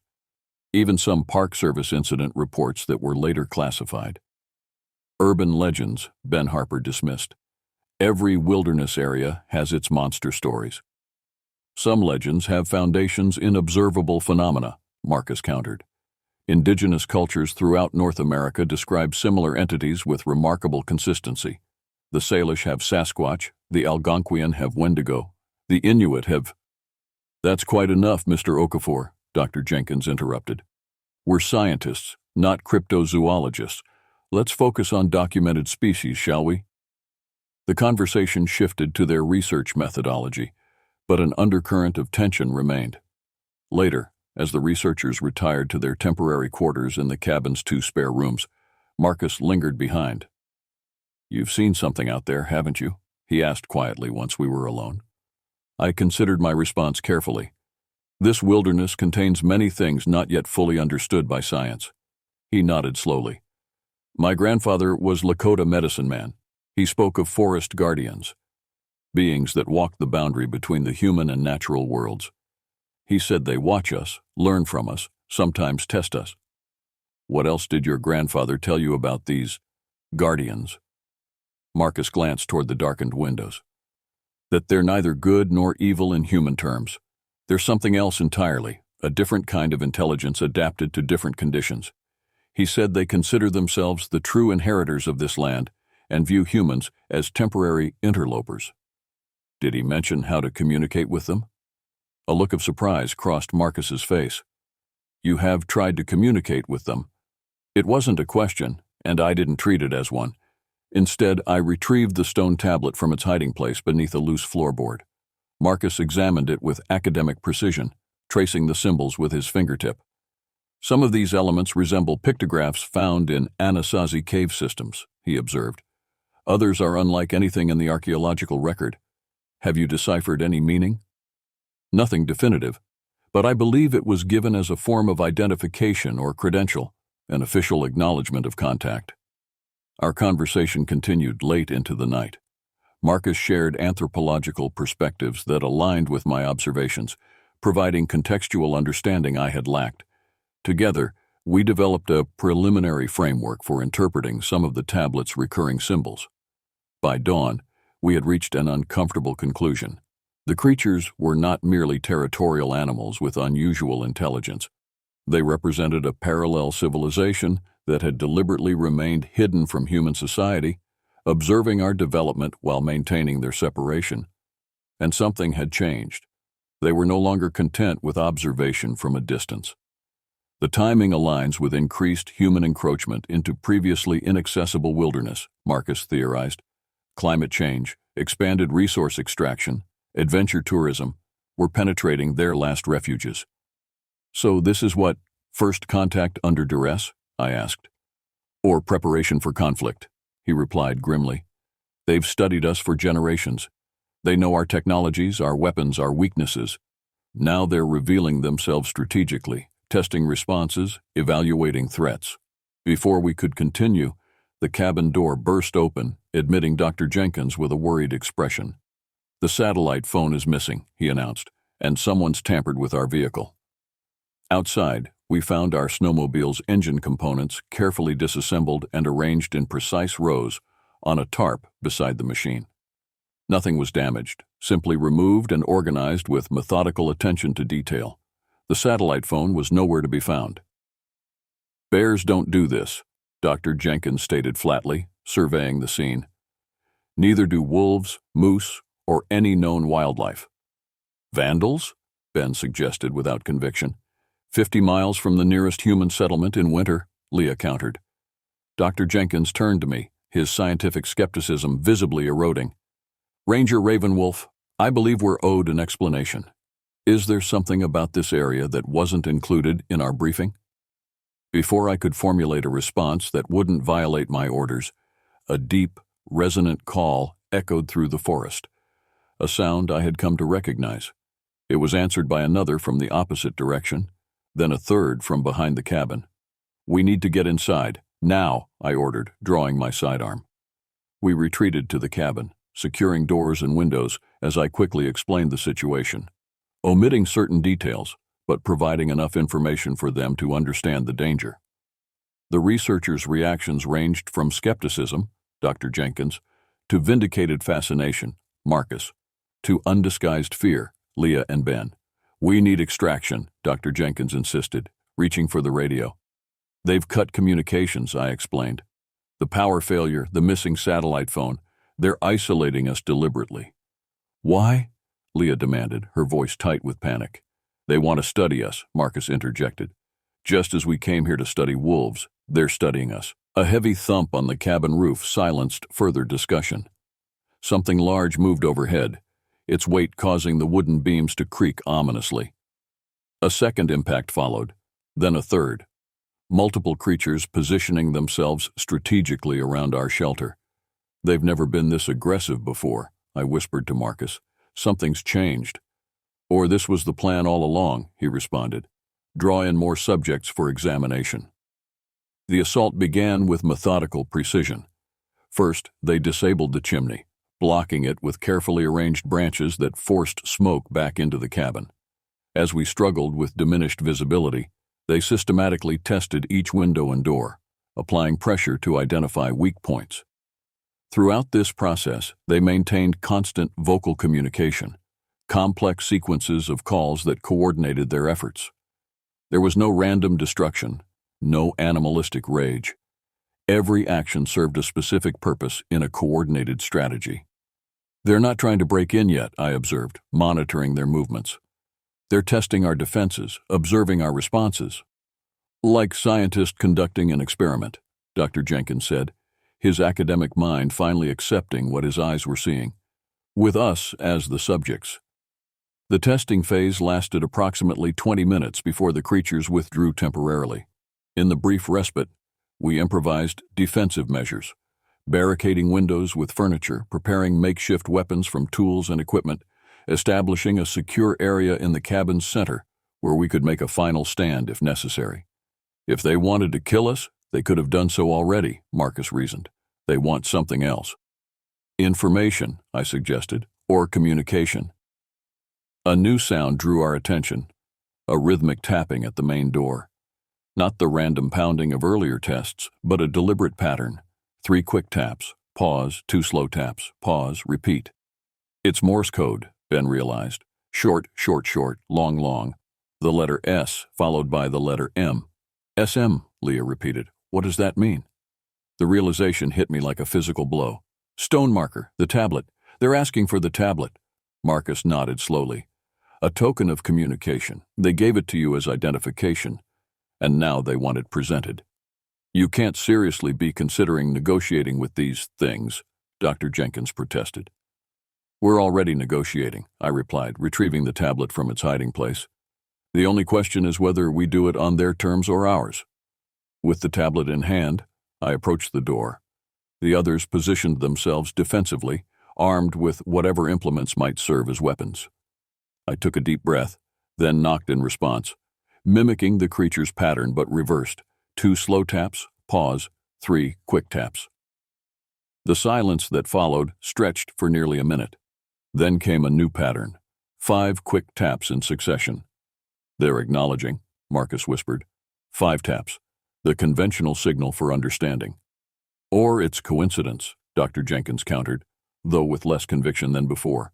I made my decision. "I'm opening the door."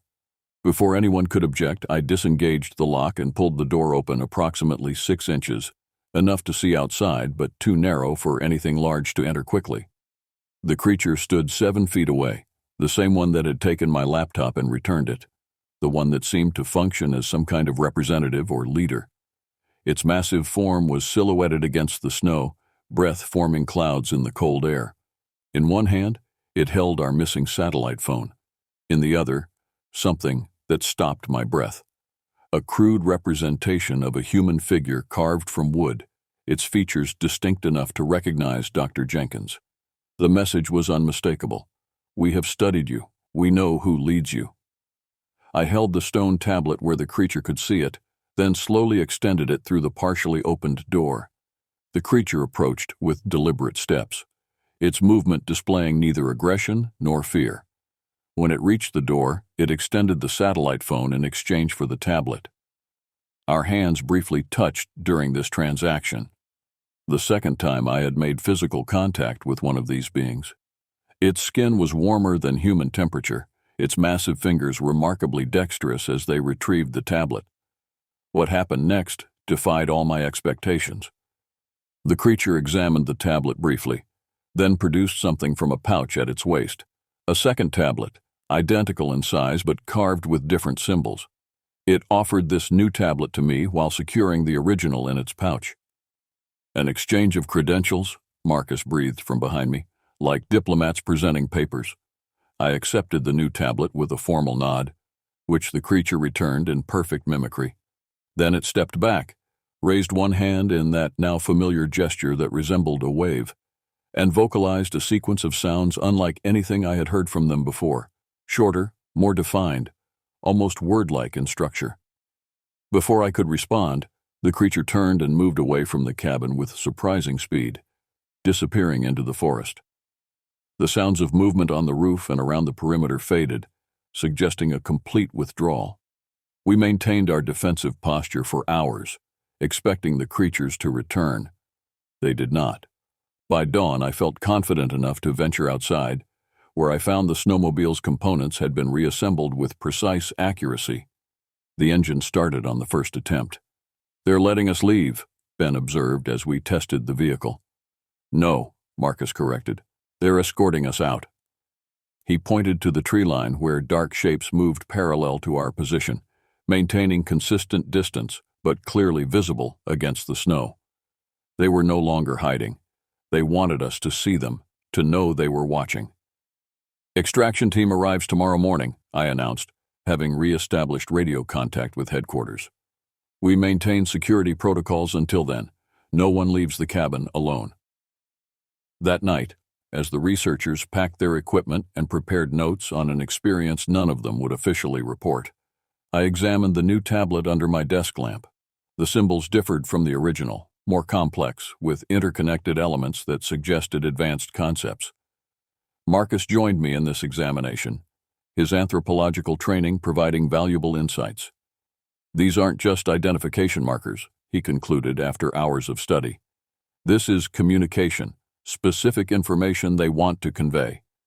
Can you decipher any of it?" He pointed to recurring elements. "This grouping appears 8 times with slight variations. It could represent locations, territories perhaps, and these connected symbols might indicate relationships or interactions." A pattern emerged as we worked, a map showing specific areas throughout Alaska and the Pacific Northwest, with symbols indicating both creature settlements and human developments. The message became disturbingly clear. They were showing us the extent of their presence, their awareness of our civilizations, and the increasing points of contact between our worlds. This wasn't just communication, it was notification. The extraction helicopter arrived as scheduled the following morning. As the researchers loaded their equipment, Dr. Jenkins approached me privately. "My official report will document our wolf population findings only," he stated. "But unofficially, what happens now?" I gazed toward the forest edge, where I could still sense watchful eyes. "First contact has already occurred. What follows is either dialogue or conflict." "And which do you think they prefer?" "I think they've been watching us long enough to know our history," I replied. "They've seen what happens when humans encounter something they don't understand." The researchers departed, carrying with them an experience that would remain officially undocumented but personally transformative. I remained at my post, continuing my ranger duties while attempting to decipher more of the tablet's meaning. 2 weeks later, headquarters radioed with unexpected news. I was being transferred to a new assignment. A special interagency task force was forming to investigate unusual wildlife interactions throughout the Pacific Northwest wilderness areas. My experience made me an ideal candidate, they explained. What they didn't say, but I understood immediately, was that reports similar to mine had been filed by rangers across multiple national parks and forests. The creatures weren't just in Alaska. They were everywhere, emerging from hiding simultaneously in what could only be a coordinated effort. As I packed my few possessions and prepared to leave the cabin that had been my home, I placed both stone tablets carefully in my pack. Whatever came next, scientific discovery, government suppression, open contact, or hidden conflict, these artifacts represented something unprecedented in human history. Somewhere in the forest surrounding my cabin, intelligence not our own waited and watched. They had studied us for generations while we dismissed them as legend. They had learned our languages, our technologies, our weaknesses. Now they were ready to be acknowledged. My name is Dakota Ravenwolf, and I stand at the frontier between two worlds that have always shared this land but never truly met. What lies ahead remains unknown. But one truth has become inescapable. We are not alone in these ancient forests, and we never were. The Watcher in the wild has revealed itself. and it has been watching us for a very, very long time.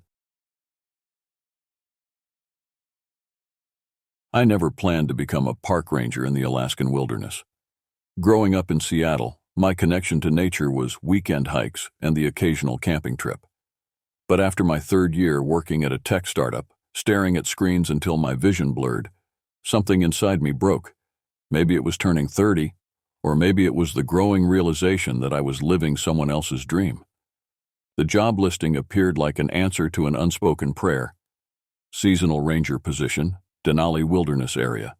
The posting mentioned extreme isolation, self-sufficiency required, and wildlife encounters expected, as if they were warnings. To me, they sounded like promises. My grandfather had been Tlingit, though I hadn't embraced that heritage until adulthood. He gave me the name Kalak, meaning lightning in our language, saying someday I'd understand why.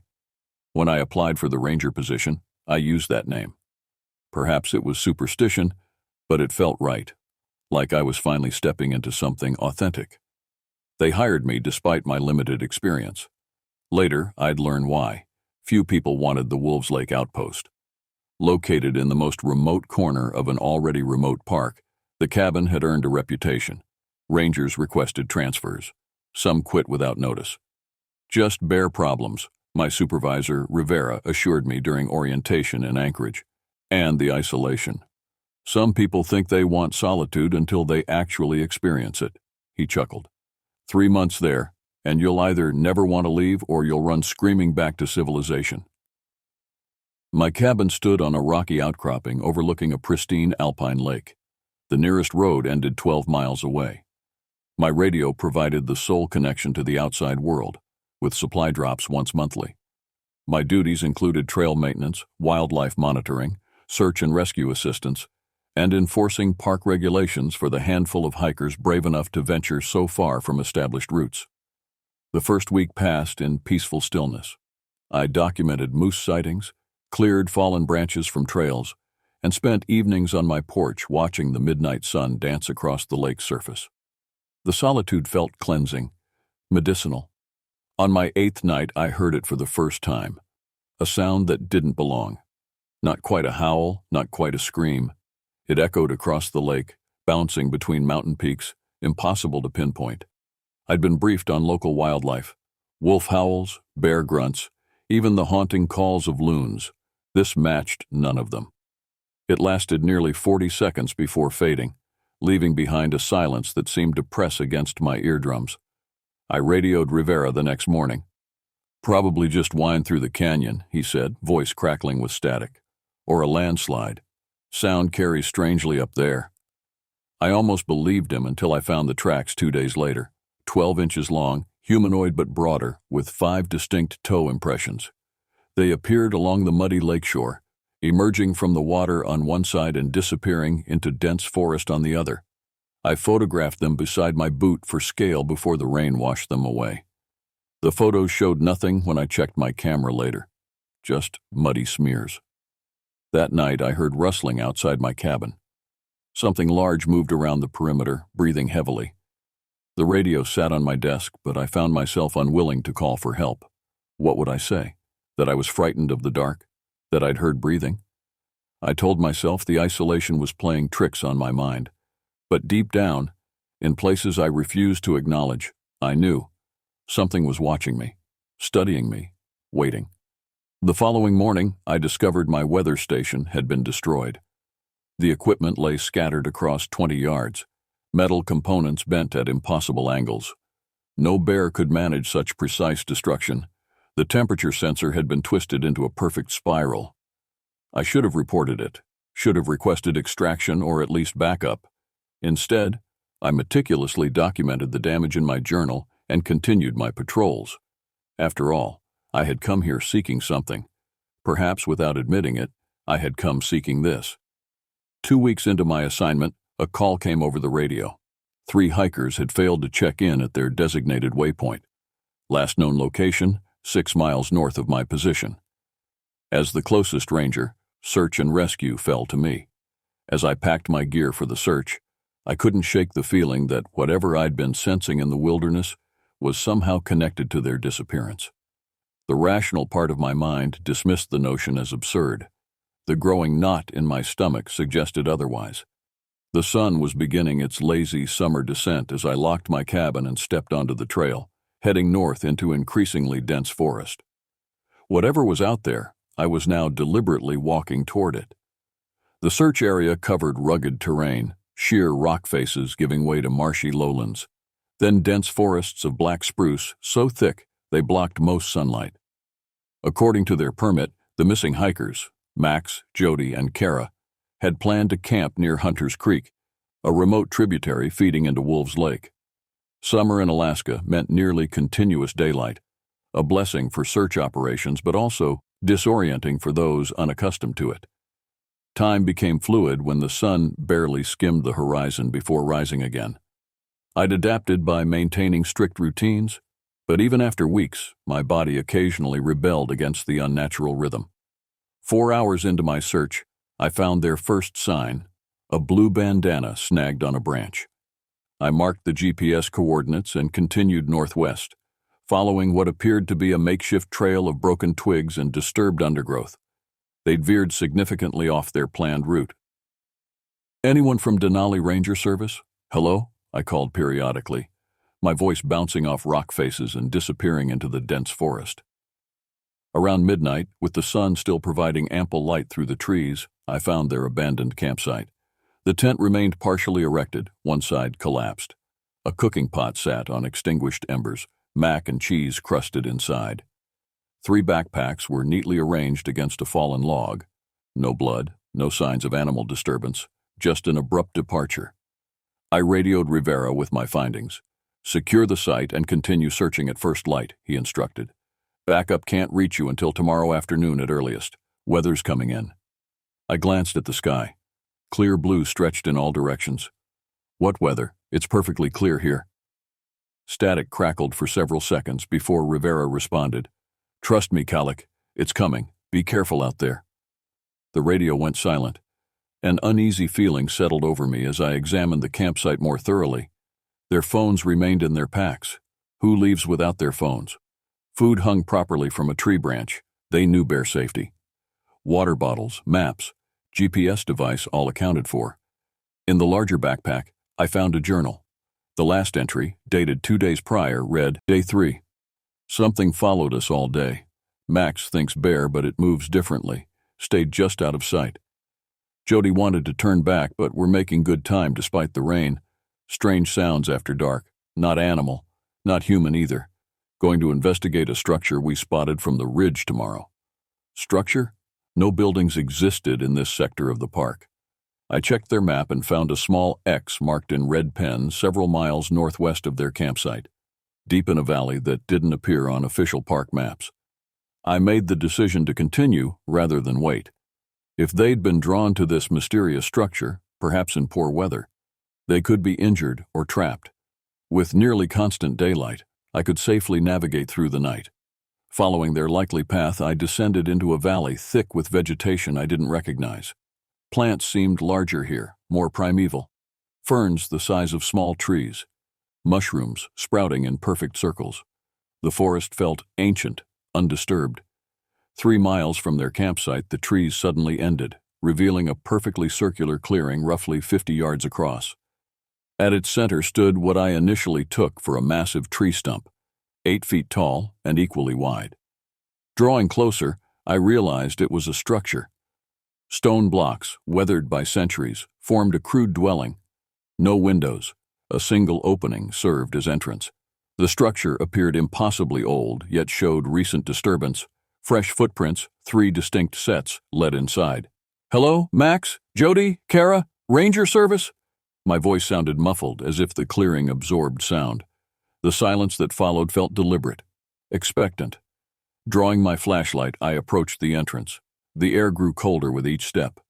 My training dictated I should wait for backup, but what if the hikers were injured inside? The entrance was smaller than it appeared. I had to crouch to enter.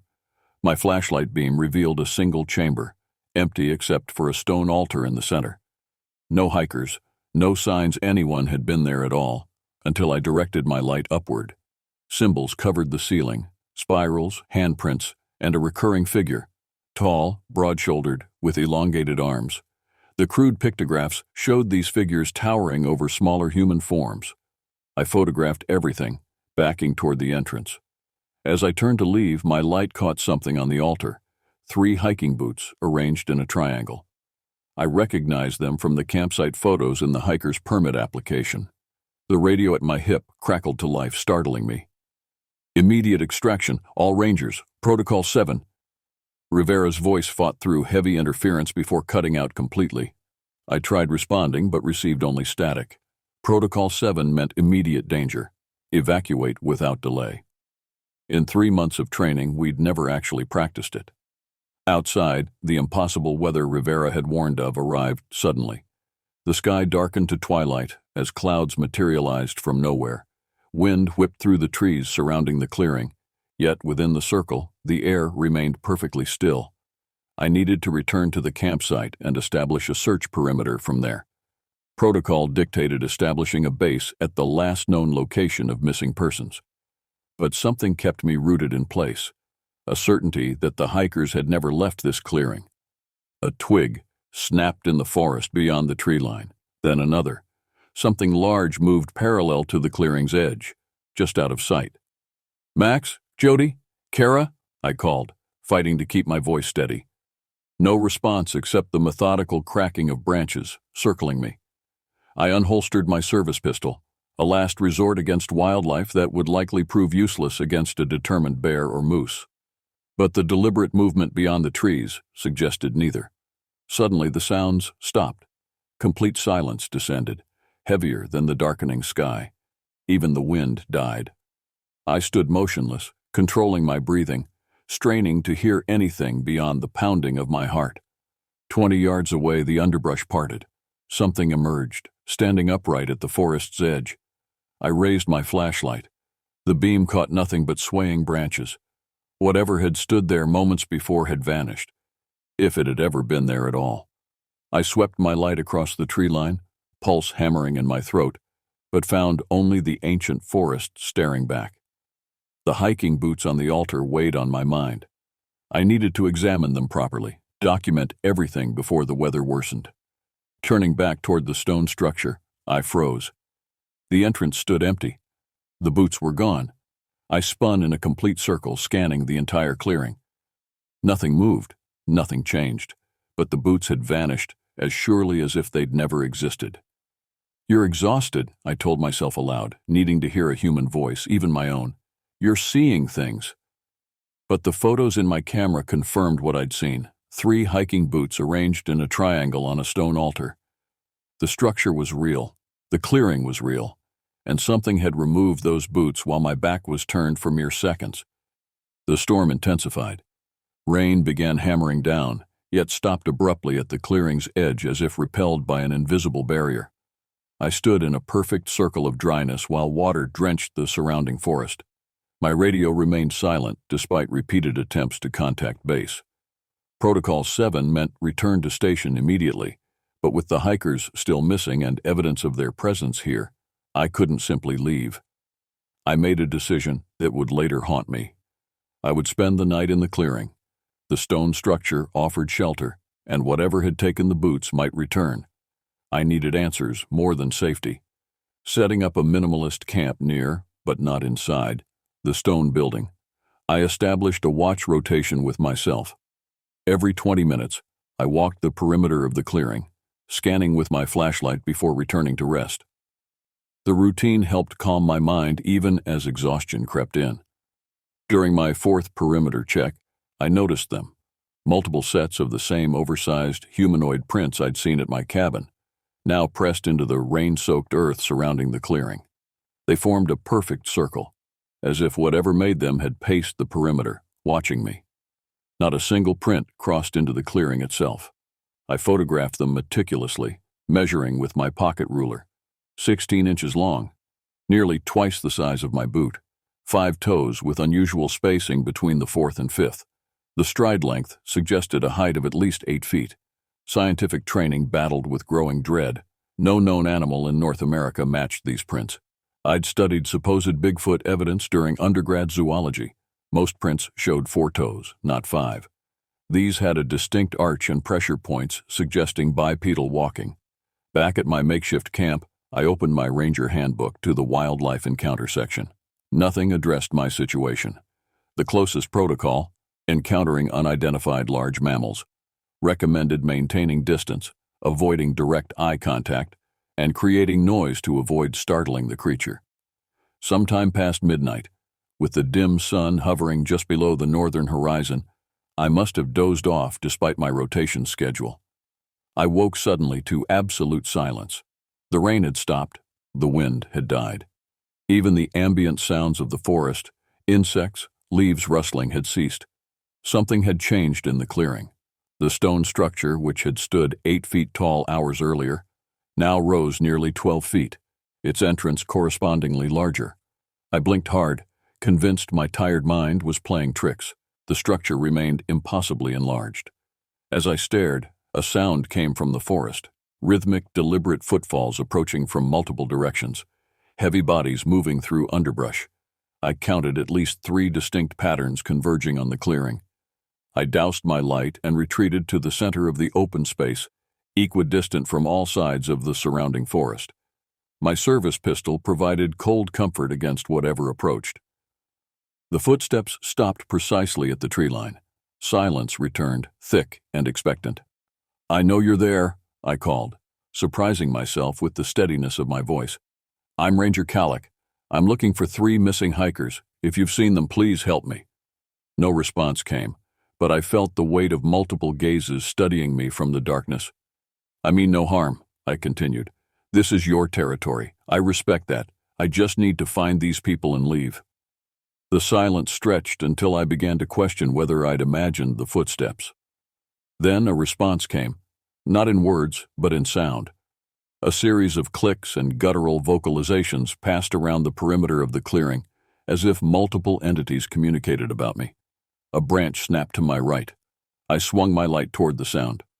For a fraction of a second, my beam caught it, a massive figure standing just within the tree line. At least 8 feet tall, broad-shouldered, covered in dark hair. Not fur hair. Its face remained shadowed, but I glimpsed eyes reflecting my light. Not the yellow or green eyeshine of animals, but a deep amber glow that spoke of intelligence. It stepped back instantly, vanishing into darkness. "Wait," I called. "Please, I need to find the hikers. Max, Jody, and Kara. Have you seen them?" More clicks and vocalizations, faster now, agitated. Something moved in my peripheral vision. A large rock sailed from the forest, landing with precision at my feet. Not thrown in aggression, but placed deliberately before me. I cautiously directed my light downward. Not a rock. A camera. I recognized it from the inventory list in the hiker's permit application. With trembling fingers, I picked it up and checked the display. The last photo showed the 3 hikers standing before the stone structure, except the structure in their photo stood much taller than what I'd initially found, matching its current impossible height. All 3 smiled nervously at the camera, unaware of what loomed behind them. A massive figure stood in the structure's doorway, partially obscured by shadow but unmistakably present. Tall, broad, watching. The timestamp read 10:17 p.m. 2 nights ago. I raised my gaze to the stone structure, its entrance now yawning black and large enough to admit something much bigger than a human. Something exactly like what lurked in the trees around me. The camera offered proof I wasn't hallucinating. The hikers had been here. They had unwittingly photographed something watching them. And now that something, or multiple somethings, watched me. My options narrowed to 2, retreat to my cabin immediately, or venture into the structure that had somehow grown before my eyes. Neither option promised safety, but only one might lead to answers about the missing hikers. Steeling myself, I walked toward the enlarged entrance, feeling the weight of unseen eyes tracking my every move. The stone doorway loomed before me, impossibly larger than hours before. My flashlight beam seemed to penetrate only a few feet into the darkness within, as if the interior absorbed light itself. Logic screamed to retreat, to radio for extraction, to follow Protocol 7. But the missing hikers had entered this place, and their trail ended here. I stepped through the entrance, ducking despite the now ample headroom. The temperature dropped immediately, my breath clouding before me. Summer in Alaska, and I could suddenly see my breath. Impossible. The interior had changed along with the exterior. What had been a simple one-room chamber now extended backward into darkness, forming a corridor that shouldn't exist within the dimensions of the structure I'd observed from outside. My flashlight revealed the floor was no longer dirt, but smooth stone, worn by countless footsteps. The walls, previously rough-hewn blocks, now displayed intricate carvings, the same elongated figures I'd seen on the ceiling earlier, depicted in various poses. Some appeared to be carrying smaller human figures.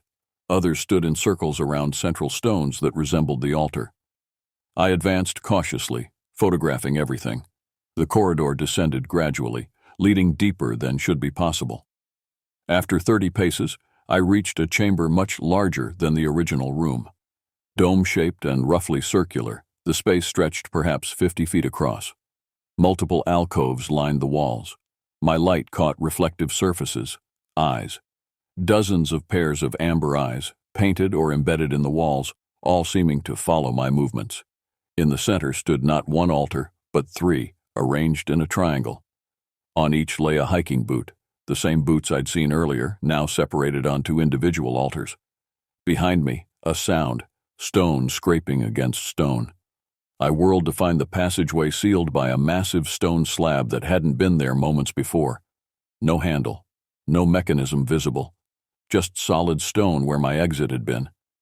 Panic threatened to overwhelm me.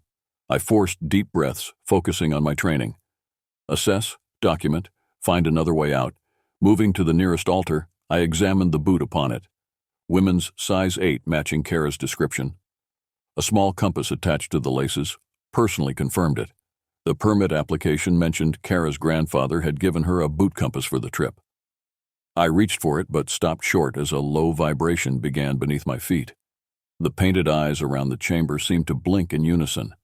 From one of the alcoves came a sound, breathing, heavy, rhythmic, something large shifting its weight. I swung my light toward the sound.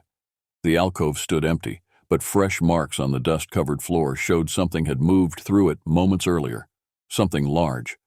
The breathing sound now came from a different alcove behind me. I turned again, light ready. Empty. "I know you're here," I said, struggling to keep my voice from shaking. "I'm not leaving without answers about the hikers." A response came, not from any alcove but from the stone ceiling above. 3 distinct taps, followed by a low, rumbling vocalization that reminded me of language, though no language I recognized.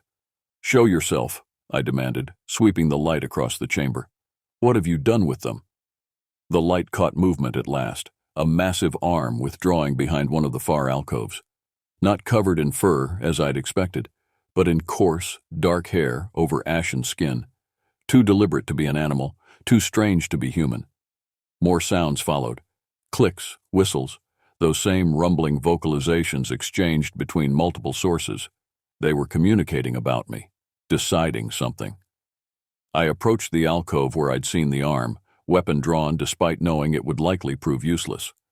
The alcove extended into another corridor smaller than the first, but still large enough to accommodate something of considerable size. Fresh marks on the dusty floor led deeper. Following the tracks represented everything my training advised against, yet turning back was impossible with the entrance sealed. Forward was my only option. The narrow passage twisted and turned, maintaining its gradual descent. The air grew colder, damper. Roots protruded from the ceiling. We were well underground now. After perhaps 100 yards, the passage opened into a second chamber, smaller than the first, but still substantial. Here, the walls glowed with a faint phosphorescence, providing just enough light to navigate without my flashlight. The space appeared to be living quarters of sorts. Crude bedding of woven materials lined one wall. Tools of stone and bone lay organized on rock shelves. In one corner stood containers of water and what appeared to be preserved foods, berries, dried fish, plants I didn't recognize. Most disturbing were the trophies, items clearly taken from humans over decades, perhaps centuries. Hiking boots from eras past, canteens, backpack frames, snowshoes, watches spanning styles from the early 1900s to modern digital models. a park ranger hat from the 1950s based on its style. People had been vanishing in these woods for generations, their disappearances likely attributed to the harsh environment, to accidents, to bears. But the evidence before me suggested something far more deliberate had been happening all along. On a central table of flat stone lay 3 sets of clothes, neatly folded. I recognized them from the hiker's permit photos: Max's red flannel shirt, Jody's purple rain jacket, Kara's distinctive patterned hiking pants. But no blood, no signs of violence, just empty clothes, arranged with peculiar care. Behind me came that sound again. Heavy breathing, the shift of significant weight. I turned slowly, weapon ready. It stood blocking the passage through which I'd entered. 8 feet tall at minimum, broad-shouldered, its body proportioned like a human but larger in every dimension. Not a costume, not a bear, something else entirely. Its face remained in shadow despite the glowing walls, but I could make out its outline, a pronounced brow ridge, deep-set eyes that caught the phosphorescent light and reflected it back as amber. Not ape-like as popular culture depicted such creatures, but not fully human either. Something between, something ancient. We stared at each other for what felt like minutes, but was likely mere seconds. It made no move toward me. I kept my weapon raised, though my hands trembled. Then it did something unexpected. It pointed to the clothes on the stone table, then gestured deeper into the cavern system through another passage I hadn't noticed. It was communicating, directing me. Against every instinct for self-preservation, I nodded, indicating I understood. The creature stepped aside, still blocking the exit, but making it clear I should proceed deeper. As I moved toward the new passage, the creature reached out with startling speed, its massive hand closing around my wrist. Not hurting, but restraining. Its skin felt rough, calloused, slightly cooler than human temperature.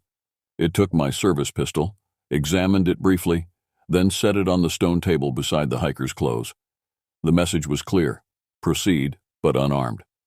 With no real choice, I entered the new passage, aware of heavy footsteps following behind me. Whatever happened next, I was completely at the mercy of something science said couldn't exist, yet was undeniably real. Something that had been watching me since my arrival at Wolves Lake. Something that had taken 3 hikers and was now leading me to whatever fate they had met. The passage descended steeply, requiring me to brace against the walls for balance. The phosphorescent glow continued, stronger now, emanating from fungus-like growths along the rock surfaces. My massive guide followed several paces behind, its breathing a constant reminder of its presence. We descended for what felt like hundreds of feet, far deeper than should be possible so close to a lake. The air grew warmer rather than cooler, suggesting we approached some geothermal activity common in parts of Alaska, but unexpected in this region. The passage eventually opened into a vast cavern that stole what remained of my composure. The space stretched beyond my vision, the ceiling lost in darkness above despite the glowing walls. An underground lake filled much of the chamber, its black water perfectly still, reflecting the bioluminescence like stars in a night sky. Across that water, built into the far cavern wall, stood what could only be described as a village. Dozens of cave openings, some natural, others clearly modified, dotted the rock face at various heights. Crude platforms and bridges connected many of these openings. Lights flickered from within some, not electric but fire or perhaps more of the bioluminescent material. Between me and this impossible habitation stretched a land bridge, a natural stone pathway across the underground lake. My guide gestured toward it. Forward, no turning back. As we crossed, I noticed movement throughout the cavern settlement. Large figures emerged from openings, gathering on platforms to observe our approach. I counted at least 20 before stopping. A community, a tribe, all similar to my guide, tall, broad, powerful beings that walked the line between human and something else entirely. Near the shore, 3 figures waited. Not the massive creatures, but humans. The missing hikers. Max, Jody, and Kara stood together, unrestrained and apparently unharmed. They wore simple garments of woven material, similar to what I'd seen in the previous chamber, their feet bare. Their faces showed no fear, only a strange serenity that immediately concerned me more than any sign of distress would have. "Max, Kara, Jody," I called as we approached. "Are you all right? I'm Ranger Calic, here to help you." They exchanged glances but didn't respond immediately. Kara eventually stepped forward. "We're fine," she said, her voice oddly flat. "Better than fine. We're where we're supposed to be." My guide moved past me to join several of its kind who had descended to the shoreline. They communicated in those same clicks and rumbling vocalizations, occasionally gesturing toward me and the hikers. "What happened to you?" I asked, keeping my voice low. "Everyone's been searching. Your families are worried sick." Max shook his head slowly. "You don't understand yet. You can't. But you will." He gestured to the settlement across the water. "They've been here for thousands of years, living beneath, watching above, guardians." "Guardians of what?" I asked, growing increasingly concerned about their mental state. Stockholm Syndrome could develop quickly in extreme situations, but this seemed different. "The balance," Jody answered. "They maintain balance between worlds. They've shown us things, truths about what exists beneath perception." I assessed them carefully for signs of drugging or concussion. Their pupils appeared normal, no visible injuries. But their affect remained disturbing, detached, almost dreamlike. "We need to go," I said firmly. "I have a radio. We can call for extraction. Whatever these creatures have done to you, we can get help." Kara actually laughed, a hollow sound that echoed across the still water. "They haven't harmed us," she said. "They've opened our eyes. Some of us are chosen to see, to know, like you, like me." The chill that ran through me had nothing to do with the cavern air. "Why do you think you got the Wolves Lake assignment?" Max asked. "Why you?" "They've been watching you since you arrived, testing you, the tracks, the sounds, the weather that wasn't weather." The implications settled like ice in my stomach. My assignment hadn't been random. Someone, or something, had arranged it. One of the creatures approached, taller than my guide and adorned with what appeared to be ceremonial items, bones, feathers, and polished stones tied into its long hair. A leader of sorts. It carried something that made my breath catch. My grandfather's necklace, which I'd left securely in my cabin. The leader held out the necklace, then pointed to a particular cave entrance high in the rock face. Unlike the others, this opening was perfectly circular and emitted a blue glow distinct from the greenish bioluminescence elsewhere. "They want to show you," Kara said. "What they showed us, what changed everything." "And if I refuse?" I asked, although I suspected the answer. "Then you return above," Max said simply. "But you'll never truly understand what you've seen. What exists here, what exists everywhere, just beyond human perception." The choice presented wasn't really a choice at all. Professional duty demanded I get these people to safety immediately. Yet something deeper pulled at me. The same curiosity that had drawn me to Alaska, to wilderness, to isolation. The desire to know what existed beyond conventional understanding. "After I see whatever they want to show me," I said carefully, "we all leave together. All four of us. That's my condition." The hikers exchanged glances again, that same unsettling serenity on their faces. "If that's what you still want afterward," Jody said, "they won't stop you. They never force anyone to stay. The understanding itself is what keeps us here." The leader gestured again toward the blue-lit cave, then extended its massive hand, not threatening but offering, an invitation. Against all logic, all training, all self-preservation instinct, I accepted. The climb to the cave took us up crude but sturdy ladders and across stone bridges that should have terrified me with their height above the black water below. Yet fear had given way to a strange, detached curiosity, a need to complete this journey regardless of consequence. The circular entrance emitted not just blue light, but a low humming vibration felt more than heard. Inside, the passage continued only briefly before opening to a small, perfectly spherical chamber. In its center floated a blue orb of light, suspended without visible means of support. Not fire, not phosphorescence, something else entirely, something that seemed to exist partially in our reality and partially elsewhere. The leader gestured for me to approach it alone. The three hikers watched from the entrance, their faces illuminated in that unearthly blue glow. "What is it?" I asked, though I expected no comprehensible answer. The threshold, Kara replied from behind me, between what we think is real and what actually is. I approached cautiously until I stood directly before the floating light. From this distance, I could see it wasn't solid, but composed of constantly moving particles or energy, swirling in complex patterns that hurt my eyes to follow. The leader made a motion with its hands, palms facing the orb, fingers spread. An instruction. "Touch it," Max said, "with both hands. Then you'll understand everything." Every rational part of me screamed to retreat, to grab the hikers and flee this impossible place. Yet my hands rose as if compelled by forces beyond my control. The blue light reflected on my skin, making it appear alien even to my own eyes. My palms approached the swirling energy. The vibration intensified, resonating through my bones. "Why me?" I asked, pausing just short of contact. "Why any of us?" "Some humans can perceive beyond normal limitations," Jody said. "They've watched our kind for millennia, identifying those with the capacity to see. Your grandfather knew. That's why he gave you that name. Kalak. Lightning. The force that bridges earth and sky." My hands touched the orb. Reality shattered. What I experienced in those moments defies conventional language. Multiple dimensions overlapping our own.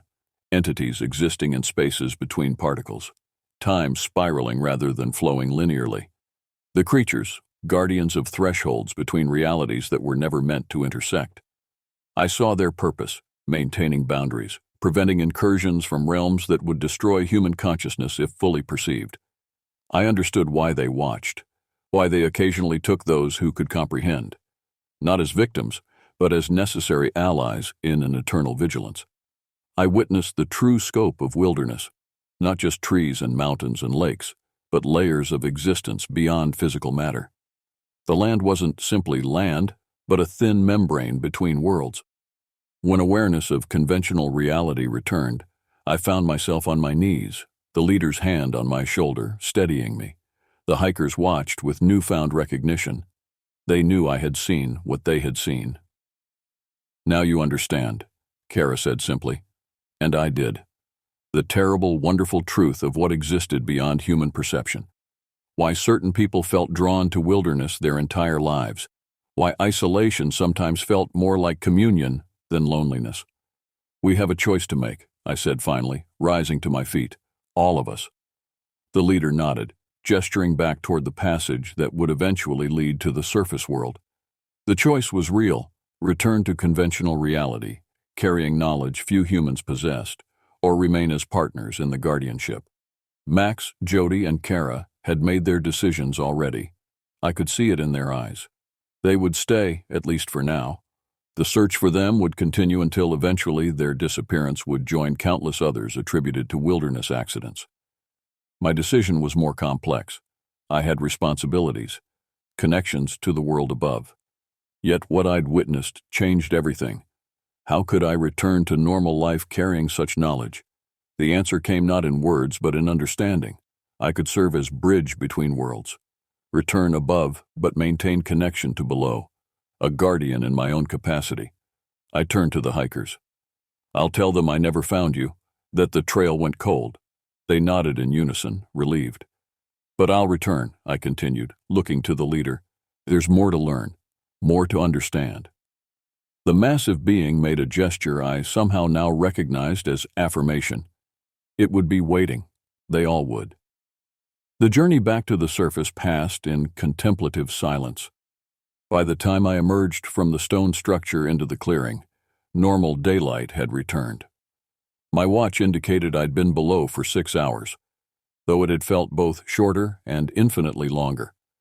The structure had returned to its original size, the entrance once again requiring me to crouch. The weather had cleared completely, leaving no evidence of the impossible storm. I gathered my equipment, including my service pistol, which had been returned to my pack, and began the long hike back to my cabin.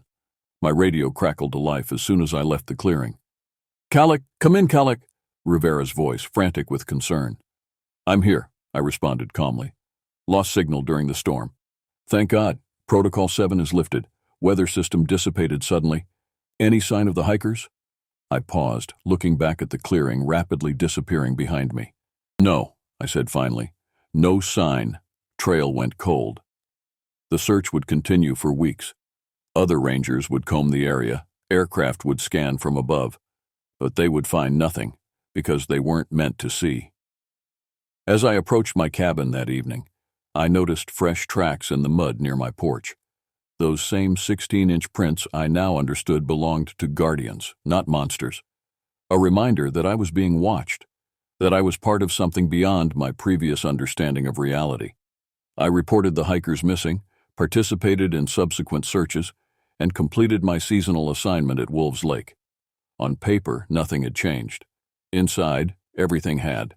Sometimes at night, I still hear those clicks and rumbling vocalizations outside my cabin, not threatening, but communicating, reminding me of the choice I made, to know, to see, to understand the true nature of wilderness and my place within it. I remain a park ranger, but I serve two worlds now, above and below, seen and unseen. And I watch the visitors who come to these remote lands, identifying in some the same capacity I possess, the ability to perceive beyond normal limitations, the potential to understand what dwells beneath perception. Some of them, I know, will eventually make their way to that clearing with its ancient stone structure. Some will face the same choice I faced, and when they do, I'll be watching, just as something once watched me. I never planned to become a park ranger in the Alaskan wilderness. My name is Coda Rivers. My grandmother was Tlingit, and the name means friend in Dakota Sioux, though our family ties were to the southeast Alaskan coast. Growing up between two worlds had always left me searching for something, a connection that felt permanent. After 3 soul-crushing years at a corporate desk job in Anchorage, I found myself applying for a position that would station me at Echo Lake Outpost, one of the most remote ranger stations in the Tongass National Forest. The interview panel seemed surprised when I told them I preferred the 6-month winter assignment rather than the busier summer months. What I couldn't articulate then was how the crushing weight of city life had become unbearable, how I needed the silence of snow and ancient trees to hear my own thoughts again. "Why take this position?" the head ranger had asked, peering at me over reading glasses. "Most folks run from winter posts." I remember looking out the window at the mountain range in the distance.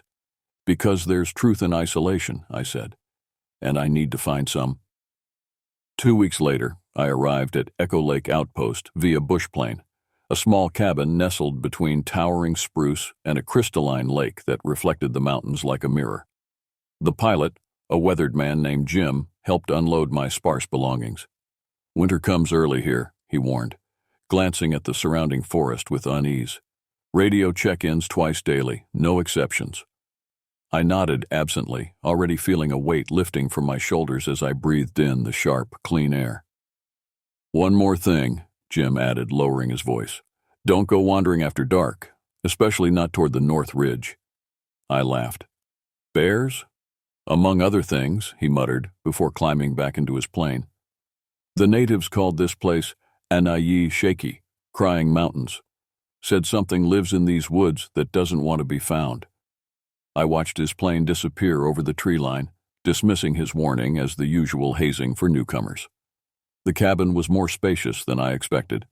A main room with a wood stove, small kitchen, desk area with radio equipment, and a separate bedroom with a surprisingly comfortable cot. The previous ranger had left detailed notes about maintenance, weather patterns, and patrol routes. Nothing about dangers beyond the usual wilderness concerns. My duties were straightforward: monitor the weather station, record wildlife sightings, maintain the emergency shelter network, and assist any hikers foolish enough to be in the backcountry during winter. The nearest town was 85 miles away, and the closest neighboring ranger station was 37 miles by snowmobile. The first week passed in peaceful solitude as I established my routine.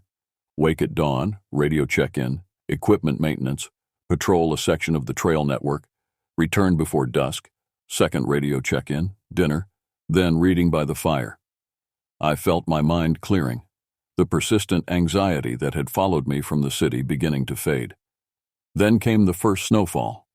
3 feet in a single night, that transformed the landscape into an alien world of white silence.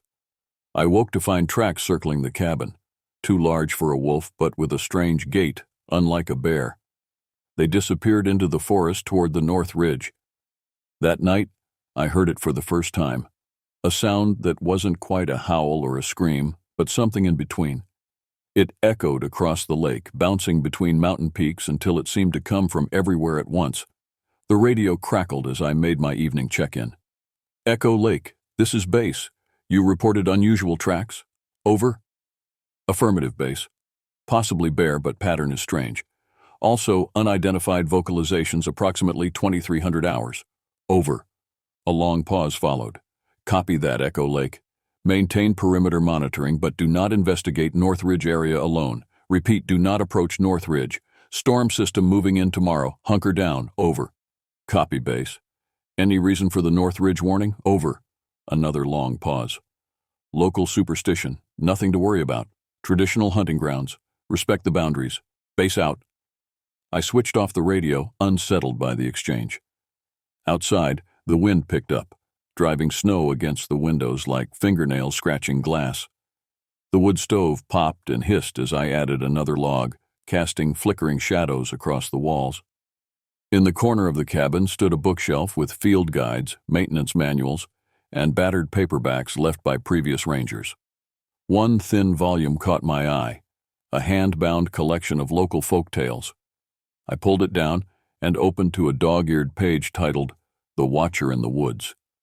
As I read about the creature that stalked the mountains, described as taller than a man with feet like a bear but walking upright, the wind outside seemed to carry whispers. When I finally closed the book, the darkness beyond the windows felt alive, watching, waiting. That night, I dreamed of being pursued through endless trees by something I couldn't see but could feel breathing down my neck. I woke gasping, sheets soaked with sweat despite the chill in the cabin. The fire had died to embers, and in the silence between my ragged breaths, I heard slow, deliberate footsteps on the porch. 3 heavy steps. A pause. The rustle of something large shifting its weight against the outer wall. I lay frozen, barely breathing, as a deep, resonant hum vibrated through the cabin. Not quite a growl, not quite speech. Then came a sharp, powerful impact against the door that sent the heavy wooden beam, barring it, juddering in its brackets. Dawn found me still clutching the station's shotgun, the door untouched, no tracks in the fresh snow on the porch. I told myself it had been a dream, a product of isolation and that foolish book of stories, but I knew deep down that the real nightmare was just beginning. The storm raged for 3 days, whiteout conditions that kept me confined to the cabin. During brief lulls, I ventured out only to collect firewood and check the weather instruments. Radio contact with base became increasingly intermittent, static overwhelming most transmissions until I could only catch fragments. Reports from the eastern sector. Similar incidents at advise extreme caution. On the 4th morning, I woke to silence. The storm had passed, leaving behind a transformed landscape buried under 6 feet of snow. The sun broke through clouds, creating a dazzling brilliance that forced me to wear tinted goggles when I stepped outside. The first thing I noticed was the absence of wildlife sounds. No birds, no rustling of small creatures beneath the snow. The forest stood silent as a tomb. The second thing I noticed was the tree line at the edge of the clearing. Something had broken branches at a height of at least 9 feet, creating a distinct pattern that circled halfway around the cabin. I approached cautiously, snow crunching beneath my boots. The breaks weren't random storm damage. They formed a deliberate line, as if marking territory. When I reached the tree line, I found long strands of dark, coarse hair caught in the splintered wood. My hand trembled as I collected several strands in a sample bag. Nothing in these woods should have hair like this. Too coarse for bear, too long for moose, too dark for mountain goat. It most resembled human hair, but impossibly thick, and with a musky odor I couldn't identify. Back in the cabin, I examined the samples under the small microscope kept for wildlife documentation. The hair shafts were unlike anything in the reference guides, hollow cores with unusual cellular structure. I documented my findings in the station log, then attempted radio contact, Base, this is Echo Lake. Over. Static hissed in response. Base, this is Echo Lake. Radio check. Over. More static, then a broken voice. Can't. Signal. North Ridge, don't. The transmission cut off abruptly. Outside, the crystal-clear day had begun to darken prematurely as clouds rolled in from the west. According to protocol, I needed to check the emergency shelters after major storms to ensure they remained accessible to any stranded hikers or hunters. The closest shelter was 3 miles east, an easy snowshoe trek under normal circumstances. I hesitated, feeling the weight of unease pressing down on me, but duty won out. I geared up, loaded the shotgun, and left a detailed note of my intentions in the logbook. The forest felt wrong as I moved through it. Normally, the weight of snow creates a peaceful hush, but this silence felt watchful, tense. Half a mile from the cabin, I found the first track, an enormous footprint pressed deep into the snow, partly melted and refrozen. I knelt beside it, breathing heavily, 18 inches long, with 5 distinct toe impressions. The stride length, measuring to the next print, was over 4 feet. Whatever made these tracks walked on 2 legs. I photographed them with the station camera, placing my own boot beside one for scale. As I continued toward the emergency shelter, the tracks periodically appeared and disappeared, sometimes veering close to my path, sometimes moving parallel. The irrational feeling of being herded took hold, but the alternative was returning to the cabin and abandoning my duties. The emergency shelter, a small A-frame structure stocked with provisions, came into view around midday. Relief washed over me until I noticed the door hanging from one hinge, massive claw marks gouged into the wood. Inside, chaos greeted me. Supply crates had been smashed open, their contents scattered. Canned food items had been crushed, their metal twisted and torn. The emergency radio lay in pieces. On the back wall, something, had arranged pine branches in a complex pattern that made my eyes hurt to look at directly. Most disturbing was the smell. That same musky odor from the hair samples, but stronger, mixed with something metallic and bitter. I quickly documented the damage, forcing my hands to remain steady as I took photographs. As I worked, a sound drifted through the broken door, rhythmic tapping from the woods behind the shelter. 3 quick taps, pause, 3 slow taps, pause, then repeated. I froze, listening. The pattern continued, moving slowly around the perimeter of the clearing. I grabbed my gear and the shotgun, abandoning the rest of the inspection. Outside, the daylight had dimmed significantly as clouds thickened overhead. Another storm approaching. The tapping had stopped, but now came a new sound, breaking branches from the direction I needed to travel to return to the cabin. Making a split-second decision, I chose a different route back, longer but skirting meadows with better visibility. Every few hundred yards, I stopped to listen and scan my surroundings. Twice I spotted movement among distant trees. Tall, dark shapes that remained motionless when I stared directly at them, but seemed to shift position when viewed peripherally. A mile from the cabin, exhaustion beginning to set in, I heard what sounded like a human voice calling my name. It came from deep within the trees to my right, a perfect mimicry of my radio protocol voice saying, "This is Coda River's Echo Lake Station." I broke into a run, abandoning caution, snow flying from my snowshoes. Behind me, something crashed through the underbrush, not bothering with stealth now, gaining ground with each massive stride. I didn't look back, focusing only on the smoke rising from the cabin's chimney ahead. I burst into the clearing, lungs burning, and sprinted for the door. As I slammed it behind me and dropped the wooden bar into place, a deep, reverberating moan emanated from the tree line. Not anger, but something like disappointment. That night, I played back the audio recorder I'd left running in my pocket during the inspection. Most was just the sound of my breathing and snowshoes crunching through snow. But in the background, barely audible beneath the wind, voices whispered, multiple voices speaking words just beyond comprehension. And beneath those whispers, something else. A deeper vocalization that the microphone captured better than my human ears. Rhythmic and structured, almost like language. As darkness fell completely, the radio suddenly crackled to life. "Echo Lake, this is search and rescue. We've got a situation. Hiker reported missing near your sector, last known position approximately 6 miles northwest of your station. male, mid-30s, experienced backcountry. Missed 3 check-ins. Weather window opening tomorrow morning. Can you assist in search operations? Over. I stared at the radio, dread settling in my stomach. 6 miles northwest would put the missing hiker directly in the North Ridge area. Search and rescue, this is Echo Lake. I can assist. But there's something you should know about the North Ridge. Over. Echo Lake, be advised we're getting interference. Repeat last transmission. Over. I hesitated, then keyed the mic again. I'll begin search operations at dawn. Echo Lake, out. That night, as snow began falling again outside, I pulled out the station's archive box and dug through years of ranger logs.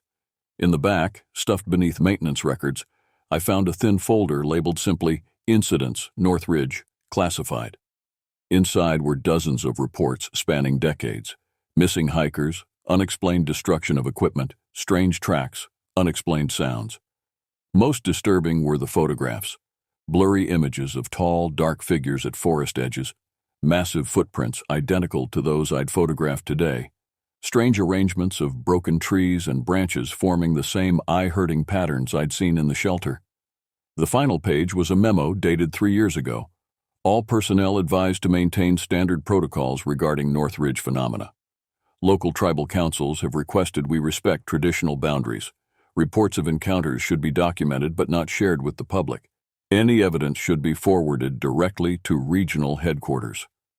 I closed the folder, understanding now why my predecessor had left so abruptly, and why no one at base would speak clearly about the North Ridge warnings. Tomorrow I would be searching for a missing hiker in territory that didn't belong to us, territory where something was making its presence increasingly known. As if reading my thoughts, something heavy moved across the cabin roof, dislodging snow that slid past the windows like a curtain closing. 3 deliberate footsteps, then silence. I checked the shotgun again, knowing with grim certainty it would provide little comfort against what waited in the darkness beyond these walls. Dawn arrived with false promise. Clear skies that meteorological instruments warned wouldn't last. I had perhaps 6 hours before the next system moved in, bringing another blizzard. 6 hours to find a missing hiker in terrain that something else considered its domain. I radioed base with my search plan, keeping my route details deliberately vague. If I told them I was heading directly to the North Ridge, they might order me to stand down. The response came through clearer than the night before. Echo Lake, proceed with caution. Additional search teams deploying from West Sector, but weather will delay their arrival. You're on your own for at least 24 hours. Emergency extraction impossible until storm passes. Maintain hourly radio contact. Over. I packed essential survival gear, emergency medical supplies, extra ammunition for the shotgun, and the most powerful flashlight from the station's equipment. As an afterthought, I tucked the folder of incident reports into my backpack. If I encountered what the previous rangers had documented, I wanted to know everything they'd learned. The morning light cast long shadows through the trees as I set out, following the coordinates for the hiker's last known location. Fresh snow had fallen overnight, covering any tracks, but as I moved deeper into the forest, I began noticing broken branches and disturbed underbrush that snow couldn't hide, signs of something large moving through recently. 3 miles from the cabin, I entered a ravine that wound upward toward the North Ridge. The temperature dropped noticeably, and the quality of light changed, dimmer, though the sun still shone overhead. The trees grew denser, older, their massive trunks covered with a type of moss I'd never seen documented in the region's botanical surveys. The radio crackled with my first hourly check-in. Base, this is Echo Lake, 3 miles northwest of station, proceeding toward last known coordinates. No sign of missing hiker yet, weather holding. Over. Only static answered. I tried twice more before giving up, making a note of the time and location where communication failed. Halfway up the ravine, I found the first concrete evidence that someone had passed this way. A broken trekking pole wedged between rocks, its carbon fiber shaft snapped with force no fall could generate. Nearby, a torn scrap of high-visibility orange fabric, standard backcountry safety gear, hung from a branch 8 feet above the ground. I photographed both, Then followed what appeared to be a chaotic trail of disturbed snow and vegetation, as if something had been dragged uphill. Occasionally, I found boot prints, standard hiking treads, size 11, briefly visible where wind had swept snow clear of rocky surfaces. The trail led to a small plateau near the ridgetop. There, reality seemed to bend. A stand of trees had been manipulated into a structure resembling a crude shelter or nest, trunks bent inward from 20 feet up, smaller saplings woven between them. The ground beneath had been cleared of snow, revealing dark soil covered with more of the strange moss. At the center lay a backpack, high-end wilderness gear, partially torn open. I approached cautiously, shotgun ready. The backpack contained standard equipment, a wallet with ID matching our missing hiker, Jordan Walsh, 36 from Fairbanks, and a journal. The final entry, dated 2 days ago, sent ice through my veins. Day 4. Something's been following me since yesterday. Thought bear at first, but behavior's all wrong. Keeps pace exactly 100 yards back.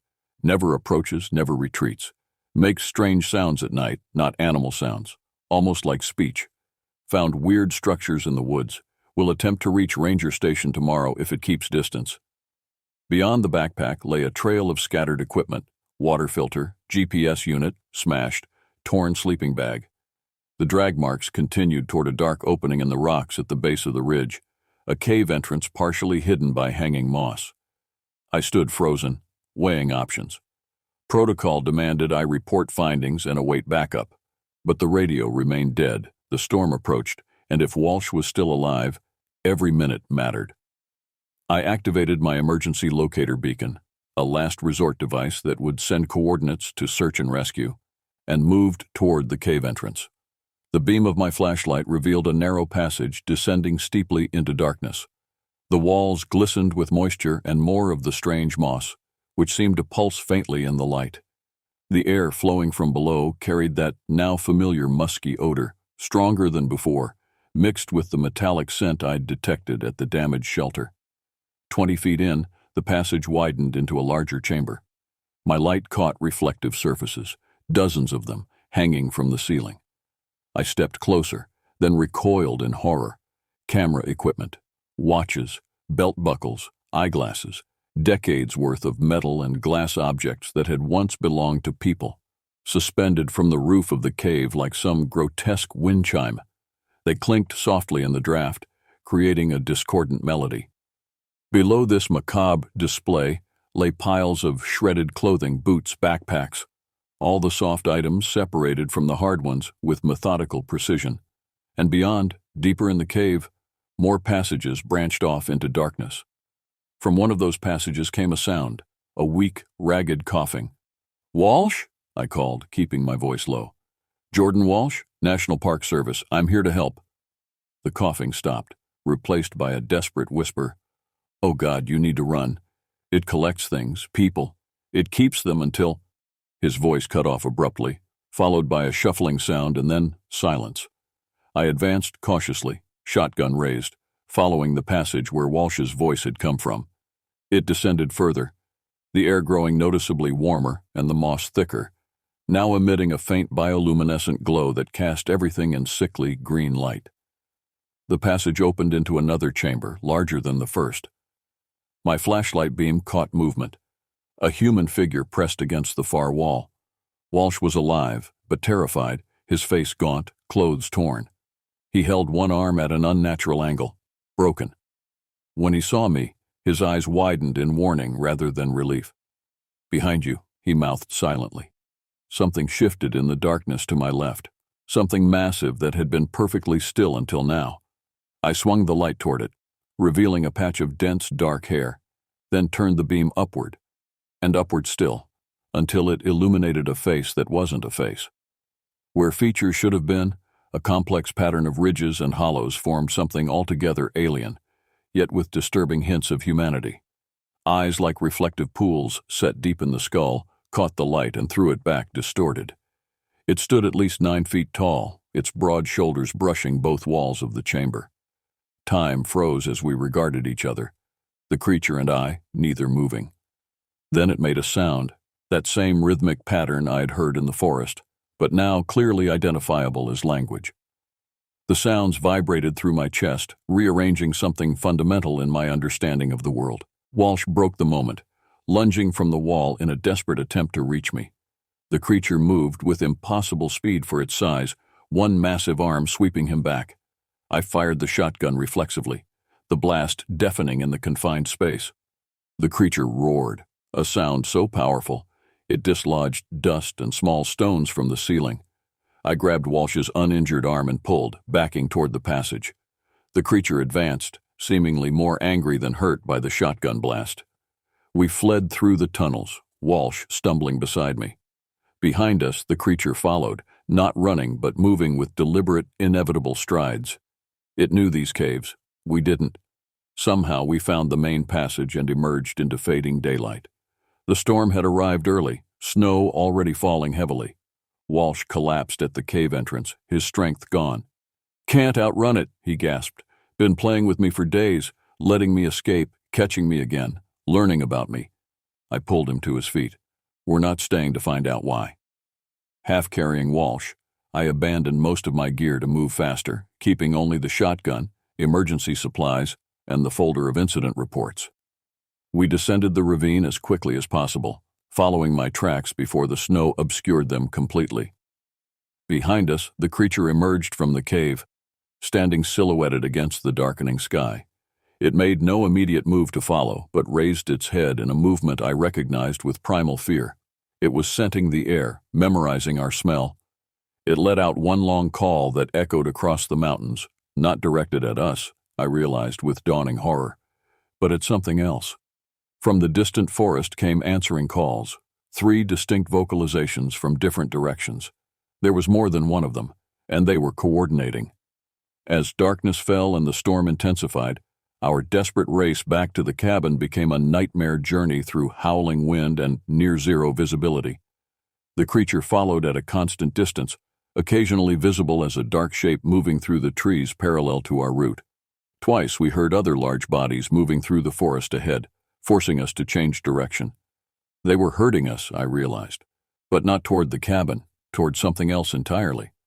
The storm transformed into a whiteout within hours, obliterating any sense of direction. My compass spun uselessly, affected by something in the surrounding rocks. GPS had failed completely. Walsh weakened with each step, the combination of exposure, injury, and days without adequate food taking its toll. "We need shelter," I shouted over the wind. "The cabin's too far in this weather." Walsh nodded weakly, no longer questioning my decisions. I oriented myself as best I could, remembering a small cave system marked on topographical maps, approximately 1 mile east of our position.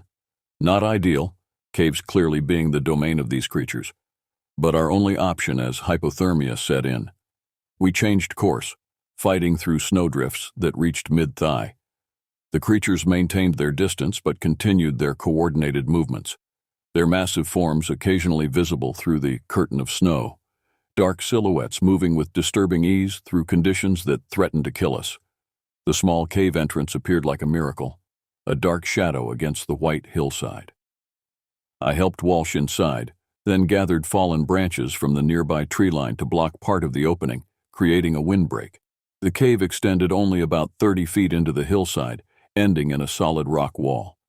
No connecting tunnels, no deeper chambers, a critical difference from the creature's lair. I cleared a space, laid out emergency thermal blankets, and used a chemical heat pack to warm Walsh's core. "Why aren't they attacking?" Walsh asked, through chattering teeth. "They could have taken us a dozen times." I removed the folder from my waterproof pack, showing him the decades of incident reports. "They're studying us, have been for years. Everyone who disappeared up here, they weren't all killed. Some were examined, like specimens." Walsh stared at the photographs. "Not Bigfoot," he whispered. "Something older. The Tlingit have stories. Kushtaka, the land otter men. The Dena'ina called them something else, shapeshifters who could mimic human voices." "Not supernatural," I said, remembering the alien face in the cave. "Just not human, using the legends as cover. Does it matter what we call them if we're dead?" Walsh's voice cracked. "They're toying with us now, wearing us down." Outside, the storm continued its assault, but through the gaps in our makeshift barrier, I spotted movement, massive shapes circling our position, just beyond the range where details would be visible. 3 of them, communicating with those complex vocalizations that vibrated through the cave walls. I checked the shotgun. 2 shells remained. The creatures had shown anger when shot, but no serious injury. They were testing our defenses, our responses, our capabilities. Learning. As the night deepened, Walsh fell into restless sleep while I maintained watch. The cold became a living thing, seeping through layers of technical clothing. The wind changed direction, now driving snow directly into the cave entrance. Our barrier began to fail. I was rearranging branches when I noticed the silence. The wind had stopped. The constant background roar of the storm vanished, replaced by absolute stillness. I peered outside. The clouds had parted directly overhead, revealing a sky blazing with stars and aurora, green and purple lights dancing across the darkness. The snow-covered landscape glowed with reflected starlight, creating perfect visibility for hundreds of yards in all directions. And they were gone. No dark shapes, no movement in the trees. Nothing. I stepped cautiously outside, scanning the surroundings. The snow lay undisturbed, except for the massive tracks circling our shelter, tracks that now led away in 3 different directions. I followed one set with my eyes, tracing its path toward the distant ridgeline, where a strange light glowed, too steady for aurora, too bright for a campfire. "What do you see?" Walsh had awakened, standing unsteadily at the cave entrance. "I don't know," I admitted, "but the storm stopped. We need to move while we can. The cabin can't be more than 3 miles southeast." We gathered our meager supplies and set out, following a route that would keep maximum distance between us and that mysterious light on the ridge. The snow had drifted in places to heights above my waist, making progress agonizingly slow. Walsh struggled, his broken arm now swollen and discolored despite my basic first aid. An hour into our journey, we crested a small rise and spotted the cabin, a dark square against the white landscape, chimney cold, no welcoming lights. My spirits fell. We'd need to restart the fire, assuming the creatures hadn't destroyed the interior. Then Walsh grabbed my arm, pointing. A figure stood in the clearing before the cabin, human-sized, dressed in dark winter gear, facing away from us. "Hello?" I called, hope surging that search and rescue had somehow reached us. The figure turned slowly. In the starlight and aurora glow, I could see it was wearing standard Park Service cold weather gear, identical to my own. As the face came into view, I staggered back. It was my face, perfect in every detail except the eyes, black pools that reflected the stars as wrong, twisted constellations.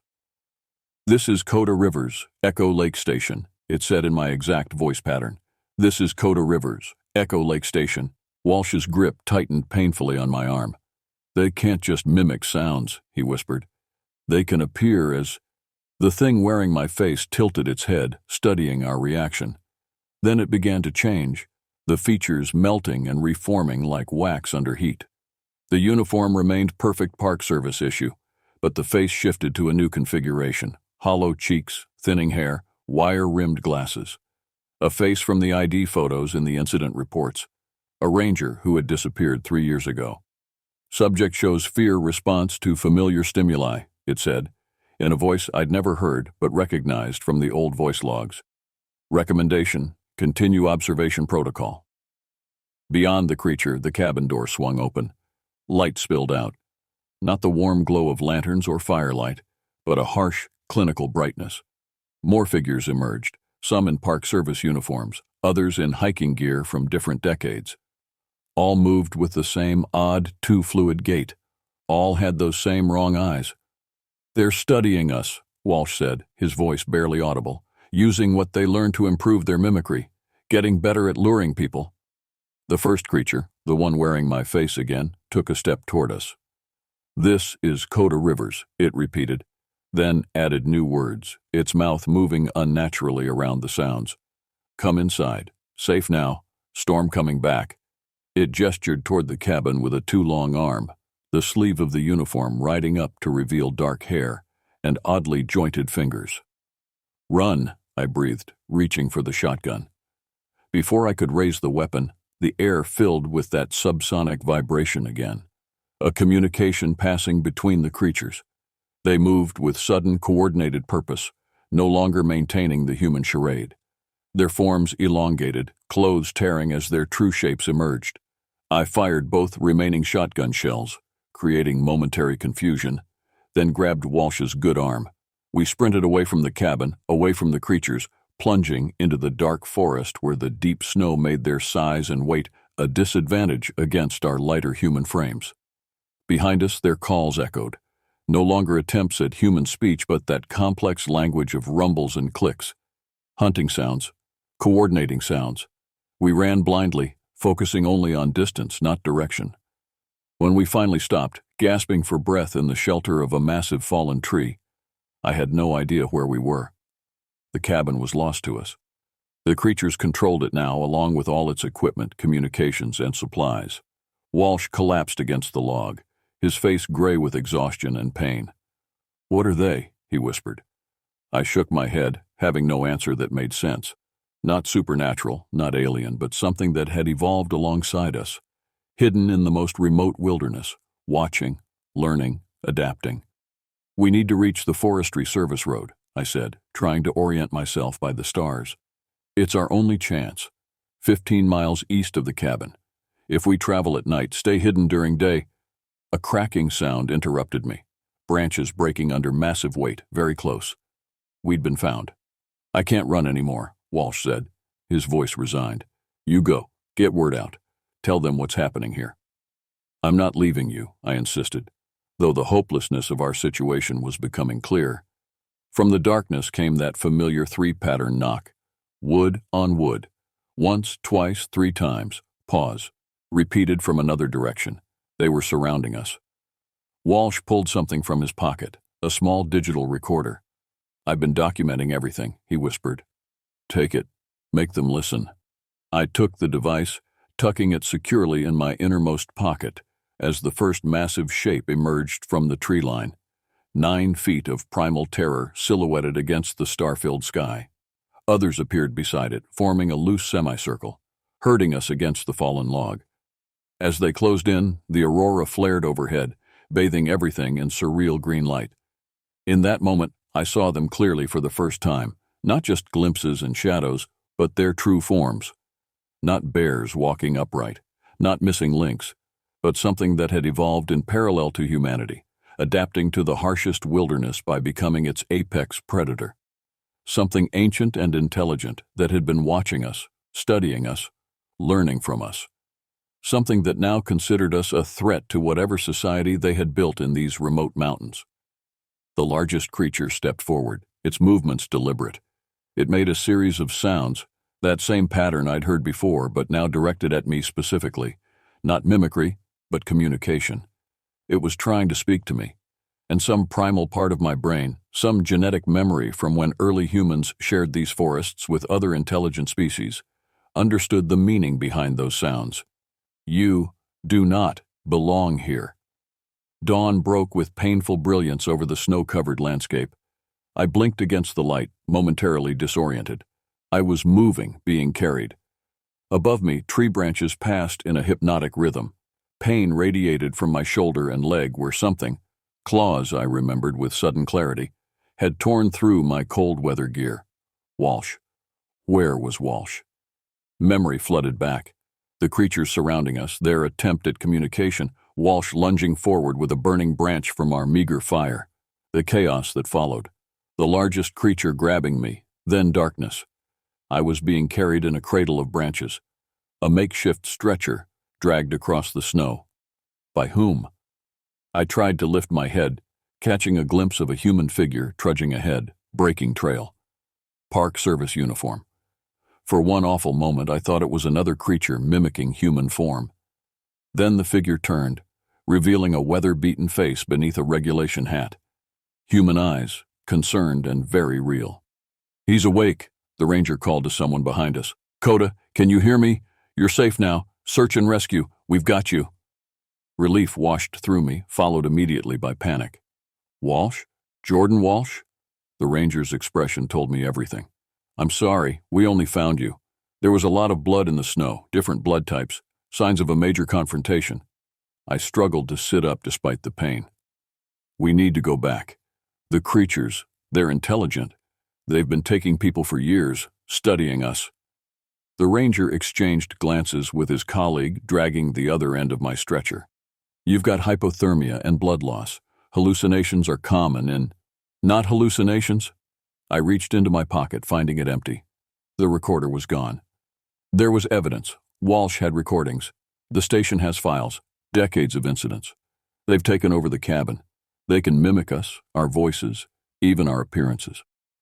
The cabin was empty when our team got there, said the second ranger gently. No signs of struggle or occupation, just a lot of open equipment cases and scattered supplies. The files, I insisted. In the station records, classified incidents from the North Ridge. We'll look, promised the first ranger, clearly humoring me. But right now, we need to get you to medical care. The extraction team is waiting 2 miles ahead with a helicopter. I fell back against the stretcher, strength gone, knowing how I sounded. Bigfoot, shapeshifters, ancient non-human intelligences. The rational part of my mind would have dismissed such claims from anyone else. But I knew what I had seen, what Walsh had seen, what dozens of people before us had encountered in these mountains. The helicopter delivered me to Fairbanks Memorial Hospital, where doctors treated me for hypothermia, blood loss, and 4 deep lacerations consistent with large animal attack. The official report listed possible bear encounter as the cause of Walsh's disappearance and my injuries. Search teams found no trace of him despite 3 days of intensive operations before another storm system forced them to withdraw. 2 weeks later, declared fit for debriefing, I sat across from the district ranger and 2 officials from the Department of the Interior. They listened patiently to my account, faces carefully neutral. When I finished, the district ranger slid a folder across the table, not the original incident reports from the cabin, but a psychiatric evaluation. Post-traumatic stress, he said gently, combined with extreme environmental conditions. Your mind created an explanation for a tragic accident. Bears are common in that region. Walsh probably surprised one at a den site. Bears don't collect human artifacts in caves, I insisted. They don't mimic human voices or organize coordinated hunts. One of the Interior officials leaned forward. Ranger Rivers, we've been monitoring the Echo Lake sector for decades. There have been unusual incidents, yes, unexplained phenomena, but nothing conclusive pointing to an unknown species, let alone an intelligent one. The files in the cabin, standard records of wildlife encounters, many embellished by isolated rangers over long winter assignments. The woman's voice remained compassionate but firm. We've all heard noises in the woods that sound almost human, seen shapes in the trees that resemble something walking upright. I stared at them, understanding washing over me. They knew, they all knew, but acknowledging the truth would force impossible questions, require impossible actions. Better to dismiss, rationalize, compartmentalize. What happens now? I asked finally. Medical leave, then reassignment to a front country station, said the district ranger. No more remote postings. And the Echo Lake outpost? A glance passed between the officials. Decommissioned. The area will be designated a natural preserve, closed to the public indefinitely for wildlife conservation purposes. Territory conceded.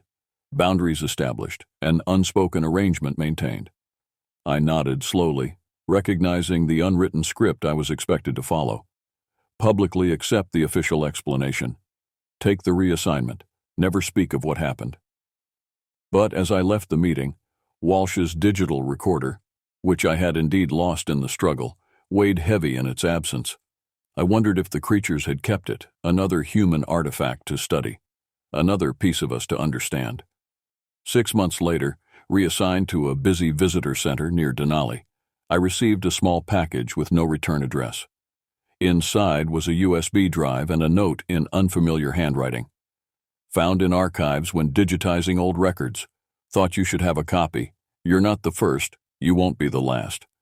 Some boundaries aren't meant to be crossed. The drive contained scanned documents dating back to 1937, the complete record of North Ridge incidents that had been systematically removed from official records. Photographs, journal entries, recorded testimonies. Evidence spanning decades of an intelligence sharing our world but remaining deliberately separate from it. I still have the drive, encrypted and hidden. I still wake from dreams of being watched by eyes too knowing to be animal, too ancient to be human.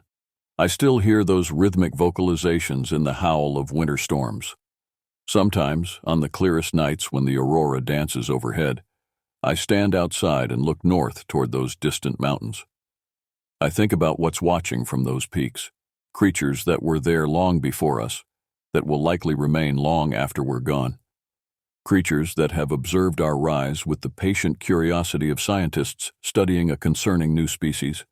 I wonder what they've learned from us, what they've concluded about our nature, what they've decided about our future. Most of all, I wonder if we'll recognize the truth when they finally decide to make themselves known beyond their remote wilderness. Or if, like my superiors, we'll choose comfortable denial over uncomfortable reality. Because the most terrifying truth I learned in those mountains wasn't that monsters exist. It's that they're watching, waiting, and learning. And we've been their experiment all along.